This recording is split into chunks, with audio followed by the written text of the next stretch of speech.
তোমার মতন গুন্ডি মেয়ের সাথে বিয়ের চিন্তাও করতে পারতাম না, কিন্তু কিভাবে যে হলো ইভা। তুমি নিজেই তো আমাকে বিয়ের প্রস্তাব দিলে, এখন আবার এমন কথা কেন বলছো? নিলয় মুচকি হেসে বলল, তুমি যেমন মারামারি ফাইট করো তা দেখে সবাই ভয় পায়, কিন্তু আমি দেখি তোমার মধ্যে অন্য কিছু। আরে নিলয়, আমার এই গুণটাকে তো মানুষ ভয় পায়। তোমার মতো শান্ত ছেলেকে বিয়ে করাটা আমার জন্য একটা আলাদা পরীক্ষা।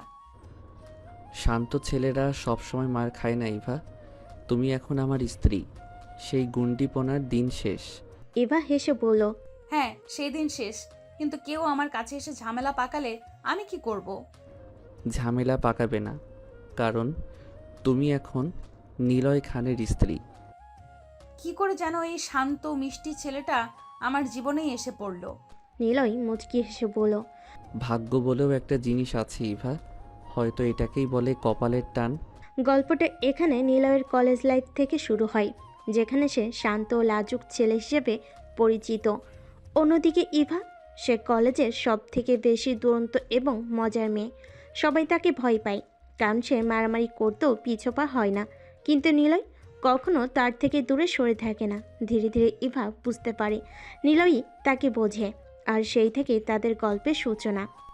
কলেজে র্যাগিংয়ের শিকার হয় নিলয়। একদিন কয়েকজন ছেলে নিলয়ের সঙ্গে বেয়াদবি করে, তখন ইভা এসে সেই ছেলেগুলোকে শাসন করে। তখন থেকে ইভা আর নিলয়ের বন্ধুত্ব গড়ে ওঠে। তারা একে অপরকে ধীরে ধীরে বুঝতে শুরু করে। ইভা, তুমি কিভাবে এত সাহসী হলে? সব কিছু একা একা মোকাবেলা করতে পারো? জীবন আমাকে শিখিয়েছে নিলয়, কাউকে ভয় পেতে নেই। কিন্তু জানো, আমি শুধু তোমার কাছেই দুর্বল বোধ করি। নিলয় হতভম্ব হয়ে যায়। সে এতদিন ধরে ইভার গুঞ্জিপনা দেখেছে, কিন্তু তার ভেতরে এত কোমল একটা মেয়ে লুকিয়ে আছে, সেটা সে ভাবতে পারেনি। গল্পটা নিলয় আর ইভার বিবাহের পর আরও মজার হতে থাকে। ইভা সেই দুরন্তপনা একদিকে, আর নিলয়ের শান্ত স্বভাব অন্যদিকে। তাদের এই বিপরীত মেরুর ব্যক্তিত্ব গল্পটাকে প্রাণবন্ত করে তোলে। ইভা নিলয়ের পরিবারেরও ধীরে ধীরে প্রিয় হয়ে ওঠে, কারণ সে সবাইকে তার মজার আর সাহসী কাজ দিয়ে মুগ্ধ করতে থাকে। তবে গুন্ডি মেয়ের ছদ্মবেশে থাকা ইভা ধীরে ধীরে আদরের বউ হয়ে ওঠে। তুমি আমার জীবনটা একদম বদলে দিয়েছো ইভা। আর তুমি আমাকে বদলে দিয়েছো নিলয়। তুমি না থাকলে আমি আজও সেই পুরনো গুন্ডি ইভাটাই থাকতাম। নিলয়ের আর ইভার জীবনটা ধীরে ধীরে বদলে যেতে থাকে। কলেজের দিনগুলো পেরিয়ে তাদের সংসার জীবন শুরু হলেও তাদের ভেতরের সেই বিপরীত স্বভাব কখনোই মিলান হয় না।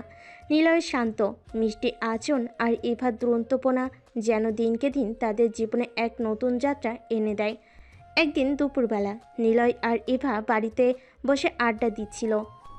ইভা, তুমি সবসময় এত এনার্জেটিক কিভাবে থাকো? আমি তো মাঝে মাঝে তোমার পেছনে ধাওয়া করতে করতে হাঁপিয়ে যাই। ইভা মুচকি হেসে বলল, আরে নিলয়, আমি তো তোমার জীবনটা মজার করতে চাই। তোমার সেই শান্ত নীরব জীবনটা একটু ঝাঁকুনি দেওয়া দরকার। নিলয় মিষ্টি করে হাসলো। ঝাঁকুনি তো প্রতিদিনই দিচ্ছ, কিন্তু মাঝে মাঝে ভাবি তুমি এত সাহসী হলে কিভাবে? ছোটবেলা থেকেই কি এমন ছিলে? ইভা একটু চিন্তিত হয়ে গেল। তার চোখে এক ধরনের স্মৃতি খেলে গেল। আমার ছোটবেলা, আসলে আমি এমনই ছিলাম, কিন্তু পরিস্থিতি আমাকে আরো শক্ত করেছে। বাবা মা সব সময় আমাকে শেখাতেন যে জীবনে নিজেকে শক্ত হতে হবে, না হলে কেউ তোমাকে টিকতে দেবে না। বিশেষ করে আমি মেয়ে বলে আমাকে আরো বেশি শক্ত হতে হয়েছে। নিলয় অবাক হয়ে শুনছিল। আমি জানতাম তুমি অনেক শক্ত, কিন্তু ভেতরে এত কিছু লুকিয়ে আছে সেটা বুঝতে পারিনি। জীবনে অনেক কিছুর সঙ্গে লড়াই করতে হয়েছে নিলয়। আর জানো, আমি প্রথমে ভেবেছিলাম তুমি হয়তো আমাকে বুঝবে না, কিন্তু এখন মনে হয় তুমি ছাড়া আর কেউ আমাকে এতটা বোঝার চেষ্টা করতো না। নিলয় একটু হাসলো। তুমি যদি আমাকে না বোঝাতে, আমি হয়তো এখনও সেই শান্ত নীরব মানুষটাই থাকতাম। তোমার সঙ্গে থেকে অনেক কিছু শিখেছি। অন্যদিকে ইভার গুন্ডিপনা পুরোপুরি শেষ হয়ে যায়নি। তার সেই আগের সাহসিকতা আর রাগ ক্ষোভ এখনও রয়ে গেছে, তবে সেটা অনেকটাই নিলয়ের জন্য শান্ত হয়েছে। একদিন কলেজের কয়েকজন পুরনো বন্ধু তাদের বাড়িতে আসে। সবাই মিলে পুরনো দিনের কথা বলতে বলতে হাসাহাসি করছিল, কিন্তু একটি ছেলে, ফাহিম, সেই আগের মতোই ইভাকে উত্ত্যক্ত করার চেষ্টা করে। ইভা, তুমি কি এখনো সেই আগের মতো মারামারি করতে পারো? বিয়ের পর কি সাহসটা কমে গেছে? ইভা হেসে বলল, তুমি কি সত্যি পরীক্ষা করতে চাও? আমার বিয়ের পর সাহসটা দ্বিগুণ বেড়ে গেছে। এখন আমার কাছে শুধু নিজেকে নয়, আরেকজনকেও বাঁচানোর দায়িত্ব। ফাহিম হেসে উঠল। আরে আমি তো মজা করছিলাম, কিন্তু তুমি এখন নিলয়ের মতো শান্ত মেয়ে হয়ে গেছো মনে হয়।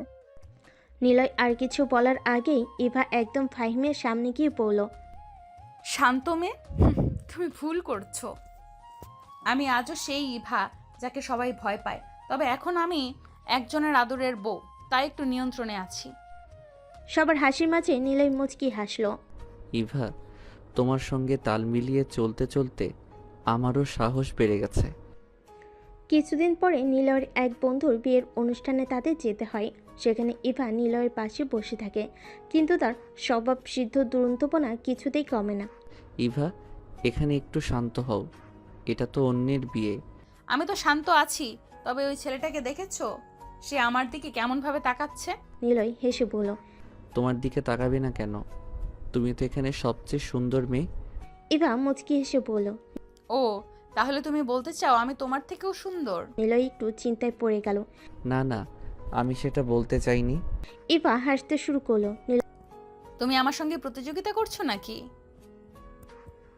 ভালোই তো, তবে মনে রেখো আমি সবসময় জিতবো। নিলয় এবার পুরোপুরি হেসে উঠল। ঠিক আছে, তোমার জিত। তবে একটা কথা বলি, তুমি আমার জন্য যে কতটা গুরুত্বপূর্ণ সেটা হয়তো কখনো বুঝতে পারবে না। ইভা আর নিলয়ের সম্পর্কটা এমনই ছিল। একদিকে ইভা সবসময় নিলয়কে খোঁচে দিত, আর অন্যদিকে নিলয় তার শান্ত স্বভাবতে ইভাকে সামলে রাখত।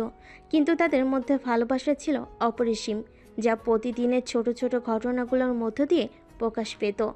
ইভা, তুমি কি জানো, তুমি শুধু আমার স্ত্রী নও, তুমি আমার জীবনের সবচেয়ে বড় শক্তি। এতক্ষণে সেটা বললে?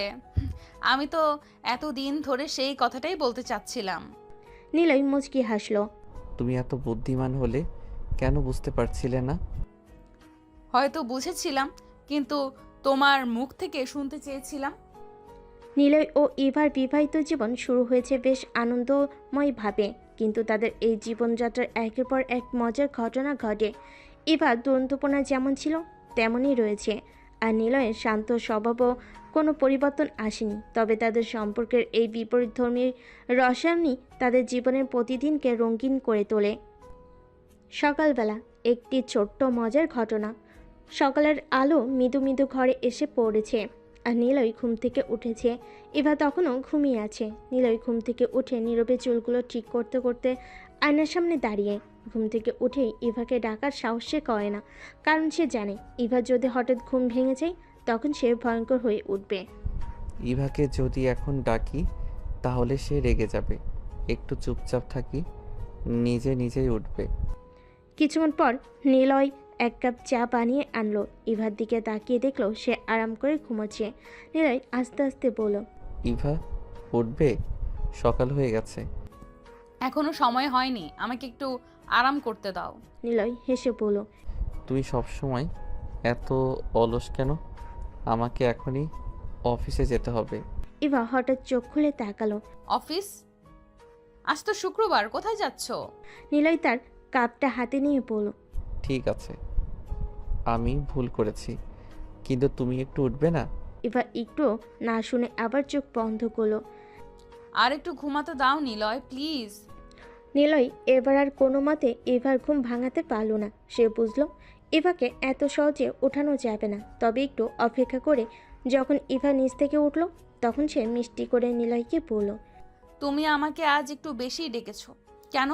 নিলয় একটু অবাক হয়ে বলল, কি করব বলো, অফিসে যাওয়ার তাড়া ছিল, কিন্তু তুমি তো ঘুম থেকে উঠছিলে না। ইভা মুচকি এসে বলল।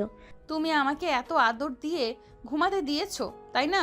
নিলয় এবার মৃদু হেসে বলল, আরে, তুমি আমার আদরের বউ, আমি তোমাকে কষ্ট দিতে চাই না। অফিসে যাওয়ার পথে ইভা আর নিলয়ের খুনসুটি। নিলয় আর ইভা দুজনেই অফিসের জন্য তৈরি হলো। নিলয়ের অফিস ছিল তার নিজের ব্যবসা, যেখানে সে ব্যস্ত থাকে, আর ইভা একটি বেসরকারি প্রতিষ্ঠানে কাজ করে।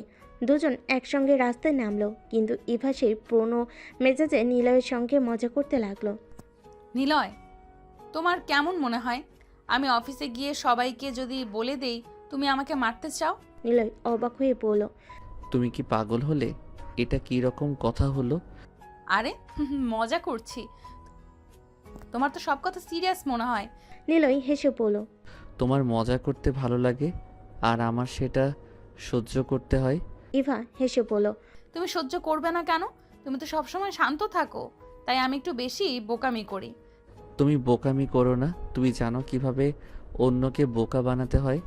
অফিসে ইভার এক বিশেষ দিন। ইভার অফিসে কাজ করার সময় তার সহকর্মীরা প্রায়ই তার সঙ্গে মজা করে, কারণ ইভার সেই পুরনো দুরন্তপনা এখনও রয়ে গেছে। একদিন তার অফিসের এক পুরনো সহকর্মী রাজু মজার ছলে তাকে নিয়ে মিথ্যা কথা বলে, যেন সবাই ভাবে ইভা অনেক সাহসী। ইভা, সবাইকে বলি তুমি তো সেই গুন্ডি ইভা, কলেজে সবাইকে শাসন করতে, এখন কি অফিসেও সবাইকে শাসাও? ইভা হেসে বলল। তুমি এখনো সেই পুরনো গল্প মনে রেখেছো? হ্যাঁ, আমি এখনো শাসন করি, তবে একটু বদলে নিয়েছি। রাজু মুচকি হেসে বলল। হ্যাঁ, তুমি এখন নিলয়ের মতো শান্ত হয়ে গেছো। ইভা হেসে বলল। নিলয় যদি আমার শান্তি হয়ে থাকে তবে আমি এখনো আমার পুরনো ইভাই আছি। তাহলে তো আমরা সবাই সাবধান। সন্ধ্যার দিকে ইভা আর নিলয়ের বাড়ি ফেরার সময় অফিসের কাজ শেষে দুজনেই বাসায় ফিরেছে। সন্ধ্যের আলো পড়েছে, রাস্তাগুলো জনবহুল। নিলয় আর ইভা রিকশায় চড়ে বাসায় ফিরছে। ইভা তখনও গল্পের ফাঁকে নিলয়কে নানা রকম প্রশ্ন করতে থাকে। নিলয়, তুমি কি কখনো ভেবেছিলে আমি তোমার জীবন এভাবে বদলে দেব? তুমি তো সব সময় আমাকে চমকে দাও ইভা। তোমার সঙ্গে থাকলে প্রতিদিনই কিছু না কিছু নতুন অভিজ্ঞতা হয়। ইভা হেসে বলল। তুমি কিন্তু সব সময় খুব সিরিয়াস কথা বলো, একটু হালকা হয়ে কথা বলো না। নিলয় মৃদু হেসে বলল। তুমি যেভাবে কথা বলো সেটা আমার জন্য নতুন আর হালকা হয়ে থাকে। তোমার কারণে আমার জীবনে প্রতিদিনই একটা নতুন অধ্যায়। রাতে তাদের খুনসুটির গল্প। রাতে বাসায় ফিরে ইভা আর নিলয় একসঙ্গে ডিনার করে। টিভিতে একটা সিনেমা চলছে। ইভা হঠাৎ করে বলে ওঠে। নিলয়, তুমি কি আমার সঙ্গে সিনেমা দেখতে চাও? নিলয় অবাক হয়ে বলল। তুমি তো সবসময় সিনেমা নিয়ে খুব উৎসাহী ছিলে না, আজ হঠাৎ কেন? ইভা একটু হাসলো। আসলে আমি ভাবছি তুমি একটু মজা করো, সব সময় এত কাজ নিয়ে ব্যস্ত থাকো, তাই না? নিলয় হাসতে হাসতে বলল। তুমি সবসময় আমার ব্যস্ততা নিয়ে অভিযোগ করো, কিন্তু জানো তোমার সঙ্গে সময় কাটানোই আমার সবচেয়ে বড় বিনোদন। ইভা একটু নরম গলায় পড়ল। তুমি সত্যিই এতটা ভালো কেন নিলয়? তোমার সঙ্গে থেকে আমি নিজেও বদলে গেছি। নিলয় আর ইভার দিনগুলো একসঙ্গে কাটছিল মধুর আর কৌতুকময়। ইভা তার পুরনো গণ্ডি সব কিছুটা হলেও বজায় রেখেছে, কিন্তু এখন তার লক্ষ্য হয়ে উঠেছে নিলয়কে খেপানো। তাদের বিয়ের পর থেকে নিলয়ের জীবনের প্রতিটি দিনই যেন এক নতুন গল্প হয়ে ওঠে, আর ইভা যেন সেই গল্পের মূল চালিকা শক্তি। দুজনের মাঝে এই দুষ্টু মিষ্টি রসায়ন ঘরটাকে সবসময় আনন্দমুখর করে রাখে। সকালবেলা শুরুর খুনসুটি। সকালে রোদ তখন ঘরের জানালায় এসে পড়েছে। নিলয় আলতো করে বিছানায় ঘুমন্ত ইভার দিকে তাকিয়ে মৃদু হাসছে। ইভা তখনও ঘুমিয়ে, আর নিলয় জানে তাকে ঘুম থেকে তোলার কাজ মোটেও সহজ নয়। তবে আজ সে ইভার সঙ্গে একটু মজা করতে চায়। সে আস্তে আস্তে ইভার কানের কাছে এসে ফিসফিস করে বলল। ইভা, উঠো, তোমার ফোনে কলেজ থেকে মেসেজ এসেছে। ইভা ঘুমের মধ্যে কেঁপে উঠে বলল। কি, আজ আবার ক্লাস টেস্ট? আমি তো প্রস্তুত না। সে তাড়াহুড়ো করে উঠে পড়তে শুরু করলো, আর তখনই নিলয় হেসে ফেল। ইভা বুঝতে পেরে রেগে বলল। তুমি আবার মজা করলে, তাই না? নিলয় মৃদু হেসে বলল। তোমার প্রতিক্রিয়া দেখার জন্যই বলেছিলাম। তোমাকে এমন টেনশনে দেখলে আমার ভালো লাগে। ইভা এবার তার বালিশ তুলে নিলয়ের দিকে ছুঁড়ে মারল। তুমি তো একেবারে বদলে গেছো নিলয়, আগে এমন ছিলে না। নিলয় হেসে বলল। তুমি আমাকে বদলে দিয়েছো।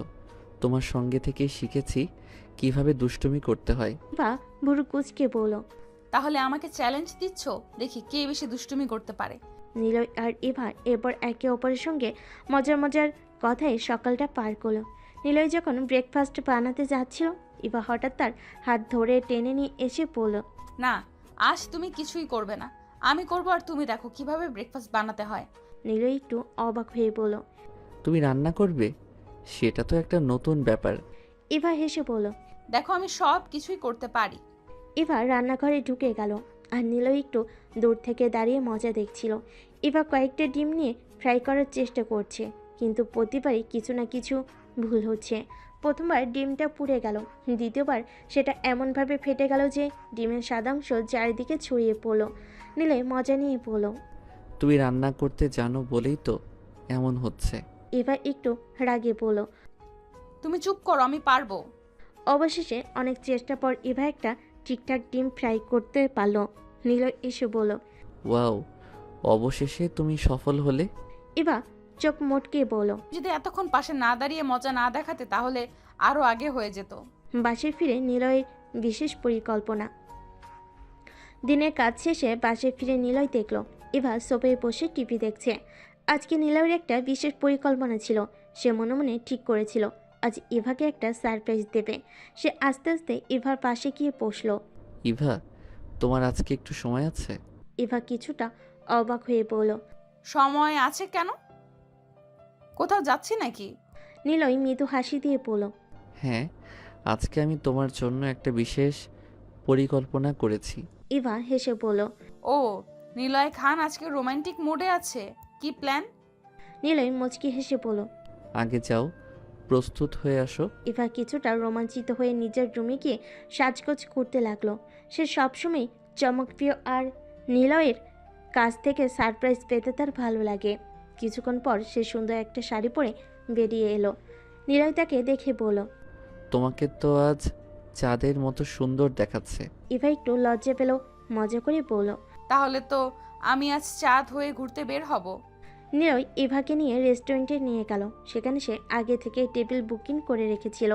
টেবিলটা সাজানো ছিল সুন্দর মোমবাতির আলোতে, আর নিলয় সেখানে একটা ছোট্ট উপহার রেখে দিয়েছিল। ইভা টেবিলে বসে বলল। নিলয়, তুমি আজকে অনেক কিছু আয়োজন করেছো দেখছি। নিলয় মৃদু হাসলো, তারপর উপহারটা ইভার দিকে বাড়িয়ে দিল। এই উপহারটা তোমার জন্য, খুলে দেখো।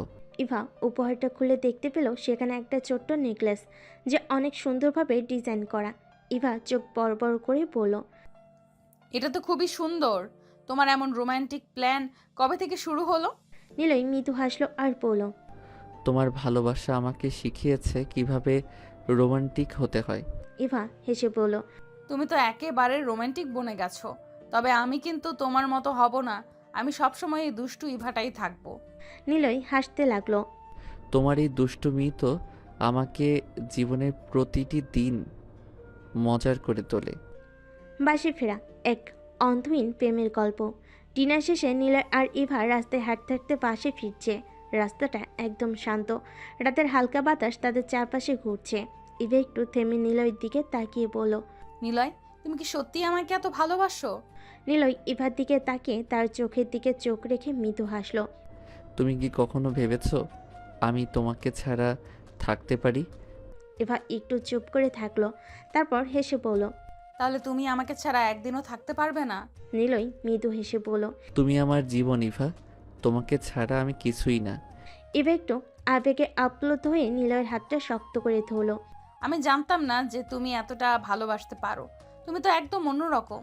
নিলয় তার হাতটা ধরে বলল। তুমি আমাকে বদলে দিয়েছো ইভা, তোমার জন্যই আমার জীবনটা এত সুন্দর। ইভা মৃদু হেসে বলল। তুমি কিন্তু আর বদলাবা না। আমি তোমার এই রূপটাই চাই। নিলয় হেসে বলল। তুমি যেমন তেমনই থাকো, আমি সব সময় তোমার পাশে থাকবো। নিলয় আর ইভার মধুর সম্পর্কের রসন যতই এগোচ্ছে ততই তাদের জীবন একের পর এক মজার আর হাস্যকর ঘটনার মধ্যে দিয়ে যাচ্ছে। ইভা যেমন কুণ্ডী স্বভাবের, তেমনি নিলয় তার শান্ত ধীর স্থির প্রকৃতির জন্য পরিচিত। কিন্তু ইভার দুষ্টুমি আর নিলয়ের খুনসুটি মিলে তাদের প্রতিদিনের জীবনটা যেন এক চরম আনন্দের উৎসবে পরিণত হয়েছে।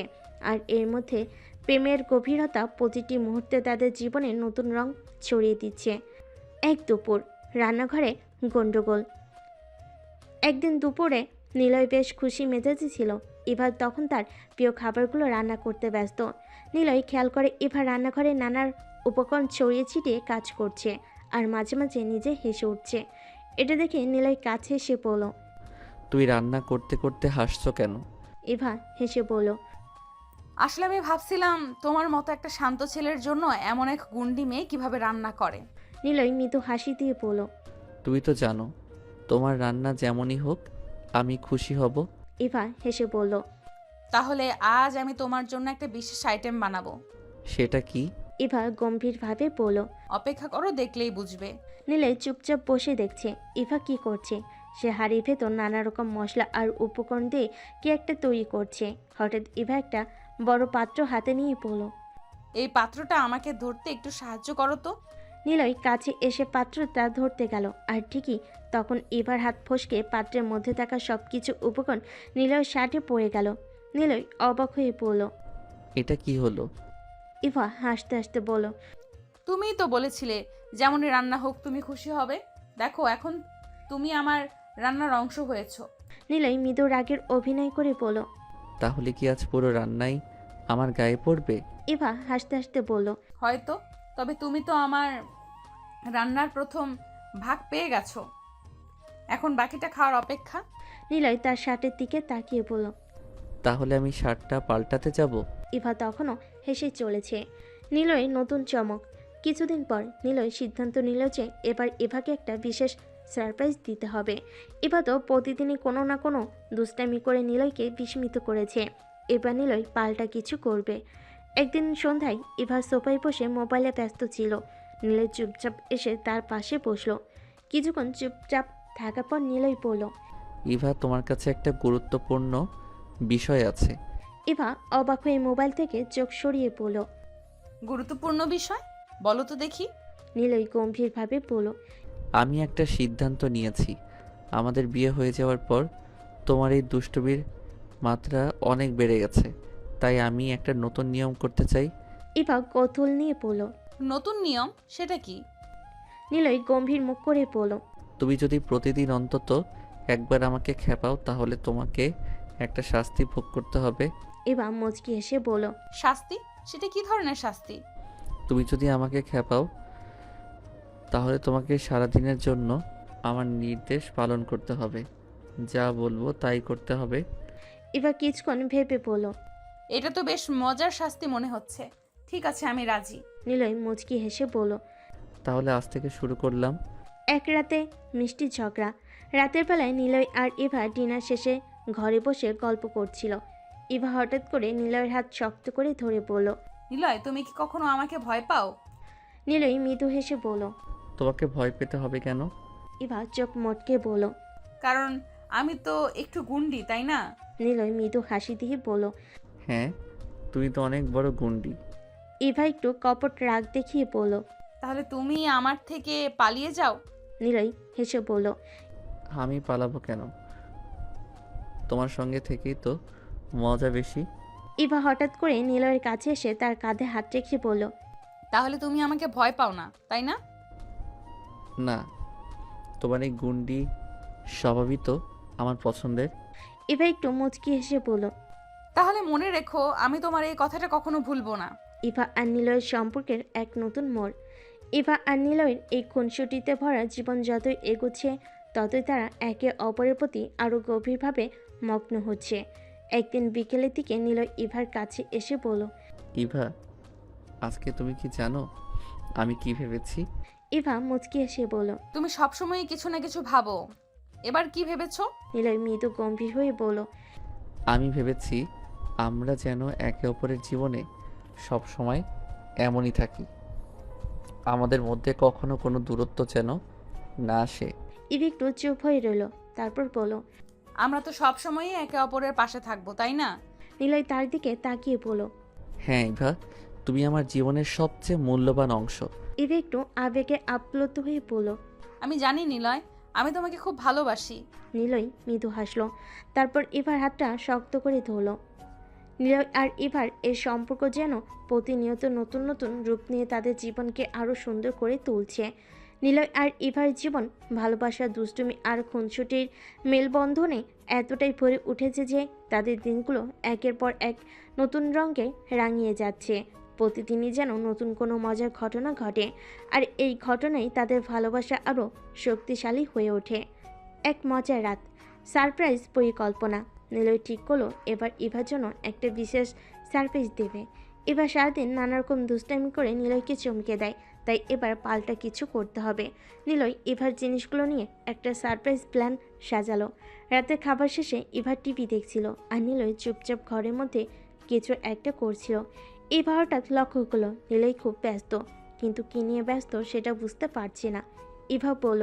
নিলয় তুমি কি করছো? নিলয় হেসে বলল। তুমি চিন্তা করো না, কিছুক্ষণ পরেই জানতে পারবে। ইভা একটু রাগী গলায় বলল। আমাকে বলছো না কেন? নিলয় হাসি দিয়ে বলল। এটা তোমার জন্য একটা বিশেষ কিছু। ইভা আরও কৌতূহলী হয়ে উঠল। সে ভাবছে নিলয় আবার কি করছে। কিছুক্ষণ পর নিলয় ইভার কাছে এসে বলল। চলো, তোমার চোখ বন্ধ করো। ইভা অবাক হয়ে বলল। কেন? নিলয় একটু রহস্যময় গলায় বলল। আমি বলছি করো, পরে জানতে পারবে। ইভা খানিকটা অনিচ্ছা নিয়ে চোখ বন্ধ করলো। নিলয় ধীরে ধীরে তাকে ঘরের আরেক পাশে নিয়ে গেল। নিলয় বলল। এখন চোখ খুলো। ইভা চোখ খুলে বিস্ময়ে চমকে উঠল। ঘরের এক কোণে সুন্দর করে সাজানো একটা টেবিল, যেখানে রাখা তার প্রিয় সব খাবার, আর টেবিলের উপরে ছোট্ট একটা বাক্স। ইভা মুগ্ধ হয়ে বলল। এটা কি নিলয়? নিলয় মৃদু হেসে বলল। তোমার জন্য একটা ছোট্ট উপহার। ইভা বাক্সটা খুলতেই চমকে উঠল। সেখানে একটা সুন্দর গলার চেন ছিল, যার মধ্যে ছোট্ট একটা হৃদয় ঝুলছিল। ইভা আবেগে ভরা কণ্ঠে বলল। তুমি কিভাবে জানলে আমি এটা চাইছিলাম? নিলয় মৃদু হাসলো এবং বলল। আমি তোমাকে তো ভালো করেই জানি, তুমি কিছু না বললেও আমি বুঝতে পারি। ইভা চেনটা হাতে নিয়ে মৃদু হেসে বলল। তুমি সব সময় এমন সারপ্রাইজ দাও আর আমি ভাবি কিভাবে পাল্টা কিছু করব। নিলয় হাসি দিয়ে বলল। পাল্টা কিছু করতে চাইলে আরও একটা সারপ্রাইজ দিতে হবে। ইভা সহজে কিছু ছেড়ে দেওয়ার মানুষ নয়। নিলয় তাকে এই সুন্দর সারপ্রাইজ দিয়ে খুশি করলো। ইভা এবার একটা দুষ্টুমি করার পরিকল্পনা করে ফেল। একদিন সকালে নিলয় ঘুম থেকে উঠেই দেখলো ঘরে কোথাও ইভা নেই। নিলয় ভাবলো হয়তো বাইরে গিয়েছে, কিন্তু কিছুক্ষণ পর সে লক্ষ্য করলো তার প্রিয় ফোনটা কোথাও নেই। সে অনেক খোঁজাখুঁজি করলো, কিন্তু ফোনটা খুঁজে পেল না। নিলয় রেগে গিয়ে বলল। ইভা তুমি কোথায়? ইভা তখন হাসি চেপে বাইরে থেকে এসে বলল। আমি এখানে। নিলয় জিজ্ঞাসু চোখে তাকিয়ে বলল। তুমি কি আমার ফোন দেখেছো? ইভা একটু নাটকীয়ভাবে বলল। ফোন? সেটা তো আমি নিয়ে নিয়েছি। নিলয় অবাক হয়ে বলল। কি, তুমি আমার ফোন নিয়েছো কেন? ইভা মুচকি এসে বলল। তুমি তো আমাকে সারপ্রাইজ দিলে, এবার পাল্টা কিছু আমারও করতে হবে। নিলয় একটু বিরক্তি গলায় বলল। ফোনটা ফেরত দাও। ইভা হাসতে হাসতে বলল। না, আজ তোমার ফোন আমিই ব্যবহার করব।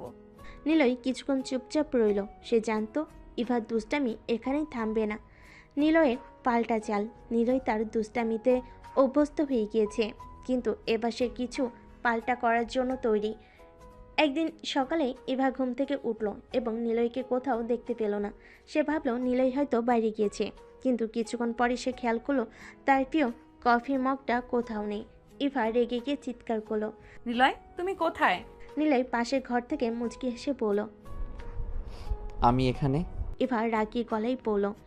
তুমি কি আমার কফি মগ নিয়েছো? নিলয় হেসে বলল। হ্যাঁ, কফি মগ তো আমার কাছে। ইভা চিৎকার করে বলল। তুমি এটা কি করছো? নিলয় মৃদু গম্ভীর হয়ে বলল। তুমি আমার ফোন নিলে, আমি তোমার কফি মগ নিলাম। ইভা অবাক হয়ে বলল। তুমি আমাকে পাগল করে ছাড়বে। নিলয় হাসি দিয়ে বলল। না, তুমি আমাকে প্রথমে পাগল করেছো। প্রেমের নতুন অধ্যায়। এভাবে খুনসুটি, ভালোবাসা আর দুষ্টামিতে ভরা নিলয় আর ইভার প্রতিদিনের জীবনটা যেন এক মিষ্টি যুদ্ধে পরিণত হয়েছে। দুজনেই দুজনকে সারপ্রাইজ দিতে ভালোবাসে, কিন্তু তাদের এই সারপ্রাইজের প্রতিযোগিতা আরও মজার, আরও মধুর হয়ে ওঠে। একদিন নিলয় ইভার পাশে বসে তাকে বলল। ইভা, আমাদের জীবনটা আসলে খুব মজার হয়ে উঠেছে, তাই না? ইভা মুচকি হেসে বলল। হ্যাঁ, তুমি তো সব সময় আমার সাথে মজাই করো। নিলয় মৃদু গম্ভীর হয়ে বলল। আমি মজা করি কারণ তোমার দুষ্টমি আমাকে আরও বেশি ভালোবাসতে শেখায়। ইভা হেসে বলল। তাহলে তোমার আরো ভালোবাসা পাওয়ার জন্য আমাকে আরো বেশি দুষ্টুমি করতে হবে। নিলয় হাসতে হাসতে বলল। তুমি যাই করো, আমার তোমার প্রতি এই ভালোবাসা কখনো কমাবো না। এই কথাগুলো শুনে ইভা আরও বেশি নিলয়ের প্রতি মুগ্ধ হয়ে গেল। নিলয় আর ইভার ভালোবাসা যে এক গভীর মধুর বন্ধনে পরিণত হয়েছে, সেটা তাদের প্রতিদিনের জীবন যাপনের প্রতিটি ক্ষণেই প্রমাণিত হচ্ছে। নিলয় ইভার কাছ থেকে ফোনটা কেড়ে নেওয়ার পর ইভা বেশ রেগেছিল, কিন্তু সে জানতো নিলয় এমনই। তার এই ছোটোখাটো দুষ্টামিগুলো ইভার মনের ভেতর গোপনে পছন্দ করত, কারণ এতে তাদের সম্পর্কটা আরও মজার আর মধুর হয়ে উঠছিল। নিলয়ের দুষ্টামি শুরু হয় যখন সে ইভাকে ছোটোখাটো বিষয়ে জ্বালাতন করে। নিলয় ইভাকে টিজ করে কেবল তার প্রতিক্রিয়াগুলো দেখার জন্য। একদিন নিলয় প্ল্যান করলো ইভাকে আরও এক ধাপ বেশি জ্বালাতন করতে হবে। সকালে ইভা ঘুম থেকে উঠল, সে দেখতে পেল তার প্রিয় সানগ্লাসটাও উধাও। তাড়াতাড়ি নিলয়ের দিকে তাকিয়ে বলল, তুমি আমার সানগ্লাসটা নিয়েছো? মুচকি হেসে বলল। হ্যাঁ, আজ আমার দিন, তুমি কোনো কিছু পাবার আশা করো না। ইভা বিরক্তি নিয়ে বলল। তুমি সারাক্ষণ এভাবে করবে না। নিলয় ঠাট্টা সুরে বলল। আচ্ছা দেখো তো তুমি কি করতে পারো। ইভা তখন ভাবল এবার পাল্টা কিছু না করলেও চলবে না। সে কিছুক্ষণ চুপচাপ রইল নিলয়ের দৃষ্টি আকর্ষণ না করার জন্য। কিছুক্ষণ পর ইভা গোপনে নিলয়ের প্রিয় রিস্ট ওয়াচটা তুলে নিল এবং নিলয় সেটা খেয়াল করলো না। নিলয় যখন তার ঘড়ির জন্য হাত বাড়ালো তখনই বুঝতে পারলো যে তার ঘড়িটাও নেই। ইভা তখন তাকে খুশি মুখে তাকিয়ে পড়ল। এবার বুঝলে আমি কি করতে পারি? নিলয় চমকে গিয়ে পড়ল। তুমি এটা করেছো? আমার প্রিয় রিস্ট ওয়াচ কোথায়? ইভা ঠোঁটের কোণে মুচকি হাসি নিয়ে বলল। এটা তো আমার পাল্টা চাল। নিলয় কিছুক্ষণ চুপ করে রইল, তারপর বলল, আচ্ছা, এবার আমি বুঝলাম তুমি খেলাটা ভালোই শিখেছো। এভাবেই তারা একে অপরকে নিয়ে দুষ্টামি করতে করতে তাদের প্রতিদিনের জীবনটা এক মিষ্টি খুনসুটির মধ্যে দিয়ে কাটাচ্ছিল। নিলয় আর এভার এই সম্পর্কটা শুধু দুষ্টামিতে নয়, ভালোবাসা, কেয়ার আর বন্ধুত্বেরও গড়া। একদিন নিলয় খুব সিরিয়াস মুখ করে ইভাকে বলল। ইভা, আমি তোমার সাথে একটা গুরুত্বপূর্ণ কথা বলতে চাই। ইভা একটু চিন্তিত মুখে বলল। কি কথা? কিছু হয়েছে নাকি? নিলয় হেসে বলল। না, কিছু হয়নি, আমি শুধু বলতে চাই তুমি আমার জীবনের সবচেয়ে গুরুত্বপূর্ণ মানুষ। ইভা কিছুটা অবাক হয়ে বলল। তুমি তো সবসময় মজা করো, আজ হঠাৎ এত সিরিয়াস কেন? নিলয় শান্তভাবে বলল। কারণ আমি চাই তুমি জানো আমার জীবনের সব কিছু তুমি। আমি তোমার সঙ্গে এই মজাগুলো করতে ভালোবাসি, কিন্তু আমি সত্যি সত্যি তোমার জন্য সিরিয়াস। ইভা মৃদু হাসলো, তারপর বলল। আমি জানি নিলয়, তুমি সবসময় আমার জন্যই আছো, আর আমিও তোমাকে ছাড়া কিছু ভাবতে পারি না। নিলয় হাসি দিয়ে বলল। তাহলে আমরা সব সময় এভাবেই থাকবো, ঠিক তো? হ্যাঁ, সব সময়। তাদের এই কথাগুলো তাদের সম্পর্ককে আরও গভীর করে তুলল। নিলয় আর ইভার জীবন এখন বেশ আনন্দমুখর। তাদের প্রতিদিনের খুনসুটি, হাসি, মজা আর ভালোবাসা যেন জীবনের সব দুশ্চিন্তাকে দূরে সরিয়ে রাখে। নিলয়ের প্রতিটি দুষ্টামিতে ইভার মুখে হাসি ফুটে ওঠে, আর ইভার ছোট ছোট প্রতিক্রিয়ায় নিলয় যেন আরও বেশি মজা পায়। একদিন ইভা সকালে ক্লাসে যাওয়ার জন্য প্রস্তুত হচ্ছিল, কিন্তু তার নোটবুকটা খুঁজে পাচ্ছিল না। বাসে তোলপাড় করে ফেলেও যখন কিছু খুঁজে পেল না, তখন বুঝতে পারল এটা নিশ্চয়ই নিলয়ের কোনো কাজ। নিলয় এই ধরনের ছোট দুষ্টামির জন্য বেশ পরিচিত। নিলয়, আবার আমার নোটবুক নিয়েছো? নিলয় হেসে বলল। নোটবুকের কথা বলছো? একটু ভালো মতো খুঁজে দেখো, আমি কোথায় রেখেছি সেটা বলবো না। ইভা কিছুটা বিরক্তি মুখে বলল। তুমি কি জানো না আজ আমার একটা গুরুত্বপূর্ণ প্রেজেন্টেশন আছে? নিলয় তখন আরও মজা পেয়ে পড়ল। ও, প্রেজেন্টেশন বলছো? আমি ভাবলাম আজ কোনো পরীক্ষা নেই, তাই একটু মজা করে নিলাম। ইভা তার দিকে চোখ বড় করে তাকালো, কিন্তু কিছু বলল না। সে জানতো নিলয় আসলেই কিছু না কিছু করে তাকে মজা দেখাতে ভালোবাসে। কিছুক্ষণ পর নিলয় হেসে ইভার নোটবুকটা হাতে তুলে ধরে বলল। এই নাও তোমার নোটবুক, তোমার প্রেজেন্টেশনের জন্য শুভকামনা। ইভা হাসি দিয়ে বলল। তুমি এমন করো কেন? আমি জানি তুমি আমাকে সাহায্য করতেই চাইছো, কিন্তু এইভাবে দুষ্টুমি না করলেও পারতে। তোমার মুখে হাসি দেখতে আমার খুব ভালো লাগে, আর আমি জানি তুমি রাখলেও বেশিক্ষণ রাখতে পারবে না। ইভা আবারও হেসে দিল। তার মনে হচ্ছিল নিলয় আসলে একটা দুষ্টু ছেলে, কিন্তু তার এই দুষ্টমিগুলোই তো তাদের সম্পর্কটাকে বিশেষ করে তুলেছে। সেদিন প্রেজেন্টেশনের পর ইভা খুব ক্লান্ত হয়ে বাসে ফিরল। নিলয় তখন ইভাকে জিজ্ঞেস করলো। প্রেজেন্টেশন কেমন হলো? ইভা একটু মিলান হাসি দিয়ে বলল। ভালো হয়েছে, তবে আজ অনেক টেনশন ছিল। নিলয় তার দিকে তাকিয়ে মিষ্টি করে বলল। তুমি তো সবসময় সব কিছু ভালোভাবে করো, টেনশন করে লাভ নেই। ইভা হাসলো, আর বলল। তুমি আমাকে নিয়ে এত কনফিডেন্ট কেন? নিলয় একটু গম্ভীর হয়ে বলল। কারণ আমি তোমাকে বিশ্বাস করি, তুমি অনেক বেশি প্রতিভাবান। ইভার মনে হলো এই কথাগুলো তার ভেতরের সমস্ত ক্লান্তি দূর করে দিয়েছে। সে অনুভব করলো নিলয় কেবল দুষ্টামিতে নয়, তার জীবনের সবচেয়ে বড় সমর্থনও। নিলয়কে সে যতই চিনতে থাকে ততই তার প্রতি ভালোবাসা আরও গভীর হয়। কিছুক্ষণ পর নিলয় হঠাৎ বলল। আজ রাতের খাবার আমি বানাচ্ছি, তুমি একটু রেস্ট নাও। ইভা অবাক হয়ে বলল। তুমি রান্না করবে? এটা তো একেবারেই নতুন ব্যাপার। নিলয় হাসলো, তারপর বলল। আমি নতুন কিছু চেষ্টা করতে ভালোবাসি, তুমি শুধু দেখো। ইভা মজা পেয়ে বসে থাকলো, আর নিলয় রান্নাঘরে ঢুকে যা যা রান্না করার চেষ্টার ব্যক্ত হয়ে গেল। কিন্তু কয়েক মিনিটের মধ্যেই তার হাস্যকর কাণ্ড দেখে ইভা হেসে ফেলল। তুমি কি নিশ্চিত তুমি রান্না করতে পারবে? নিলয় মাথা চুলকে বলল। ইভা একটু চেষ্টা করতে হবে বোধহয়। দাঁড়াও, আমি তোমাকে সাহায্য করি। এভাবেই তারা দুজন মিলে রান্নাঘরে একসঙ্গে কাজ শুরু করলো। রান্নাটা হোক বা না হোক, তাদের এই মুহূর্তগুলো ছিল ভালোবাসায় ভরা। নিলয় আর ইভার রান্নার মজা চলছিল বেশ ভালোই। যখন ইভা মশলাগুলো একের পর এক যোগ করছিল, তখন নিলয় পেছনে দাঁড়িয়ে মজা করছিল। সে কিছুক্ষণ পরপর মশলা নিয়ে এমনভাবে তাকাচ্ছিল যেন কোনো নতুন কিছু আবিষ্কার করতে যাচ্ছি। নিলয় মশলার বোতল হাতে নিয়ে বলল। ইভা, এই জিনিসটা আসলে খাওয়ার মতো কি করে হয় বলো তো? দেখতে তো মনে হচ্ছে যেন এটা দিয়ে কোনো কেমিস্ট্রি এক্সপেরিমেন্ট করা যায়। ইভা হেসে বলল। তুমি যদি রান্নার কেমিস্ট্রি বুঝতে তাহলে এত প্রশ্ন করতে না, আর রান্নাটা ভালোও হতো। নিলয় তার দিকে চোখ টিপে বলল। তবে আমি কেমিস্ট্রিতে বেশ ভালো, জানোই তো। ইভা আবারও হেসে ফেলল। নিলয়ের কথা শুনে মনে হচ্ছিল সে যেন রান্নার ব্যাপারে কোনো গবেষক হয়ে উঠেছে। দুজনের এই দুষ্টু মিষ্টি খুনসুটি আর হাসি ঠাট্টার মাঝে রান্না চলছিল। রান্না শেষে ইভা প্লেটগুলো সাজিয়ে টেবিলে রাখতে গেল, আর নিলয় পেছন থেকে তার হাত ধরে বলল। আমরা আজ একসঙ্গে বসে খাবো, আর আমি আজ তোমাকে খাওয়াবো। ইভা হেসে বলল। তুমি তো আজ বেশ রোমান্টিক হয়ে গেছো। ঠিক আছে, দেখি কিভাবে খাওয়াও। নিলয় হাসি মুখে ইভাকে টেবিলে বসিয়ে দিল। সে নিজের যত্ন করে ইভাকে খাওয়াতে লাগলো। যদিও তার খাবার পরিবেশন করার স্টাইল কিছুটা মজার ছিল। ইভা খেয়াল করলো নিলয় প্রায় সব খাবারই মিশে একসঙ্গে পরিবেশন করেছে। কিছুটা হাসি চেপে বলল। তুমি খাবারের স্বাদ নষ্ট করে দিচ্ছ নিলয়। নিলয় মজা করে বলল।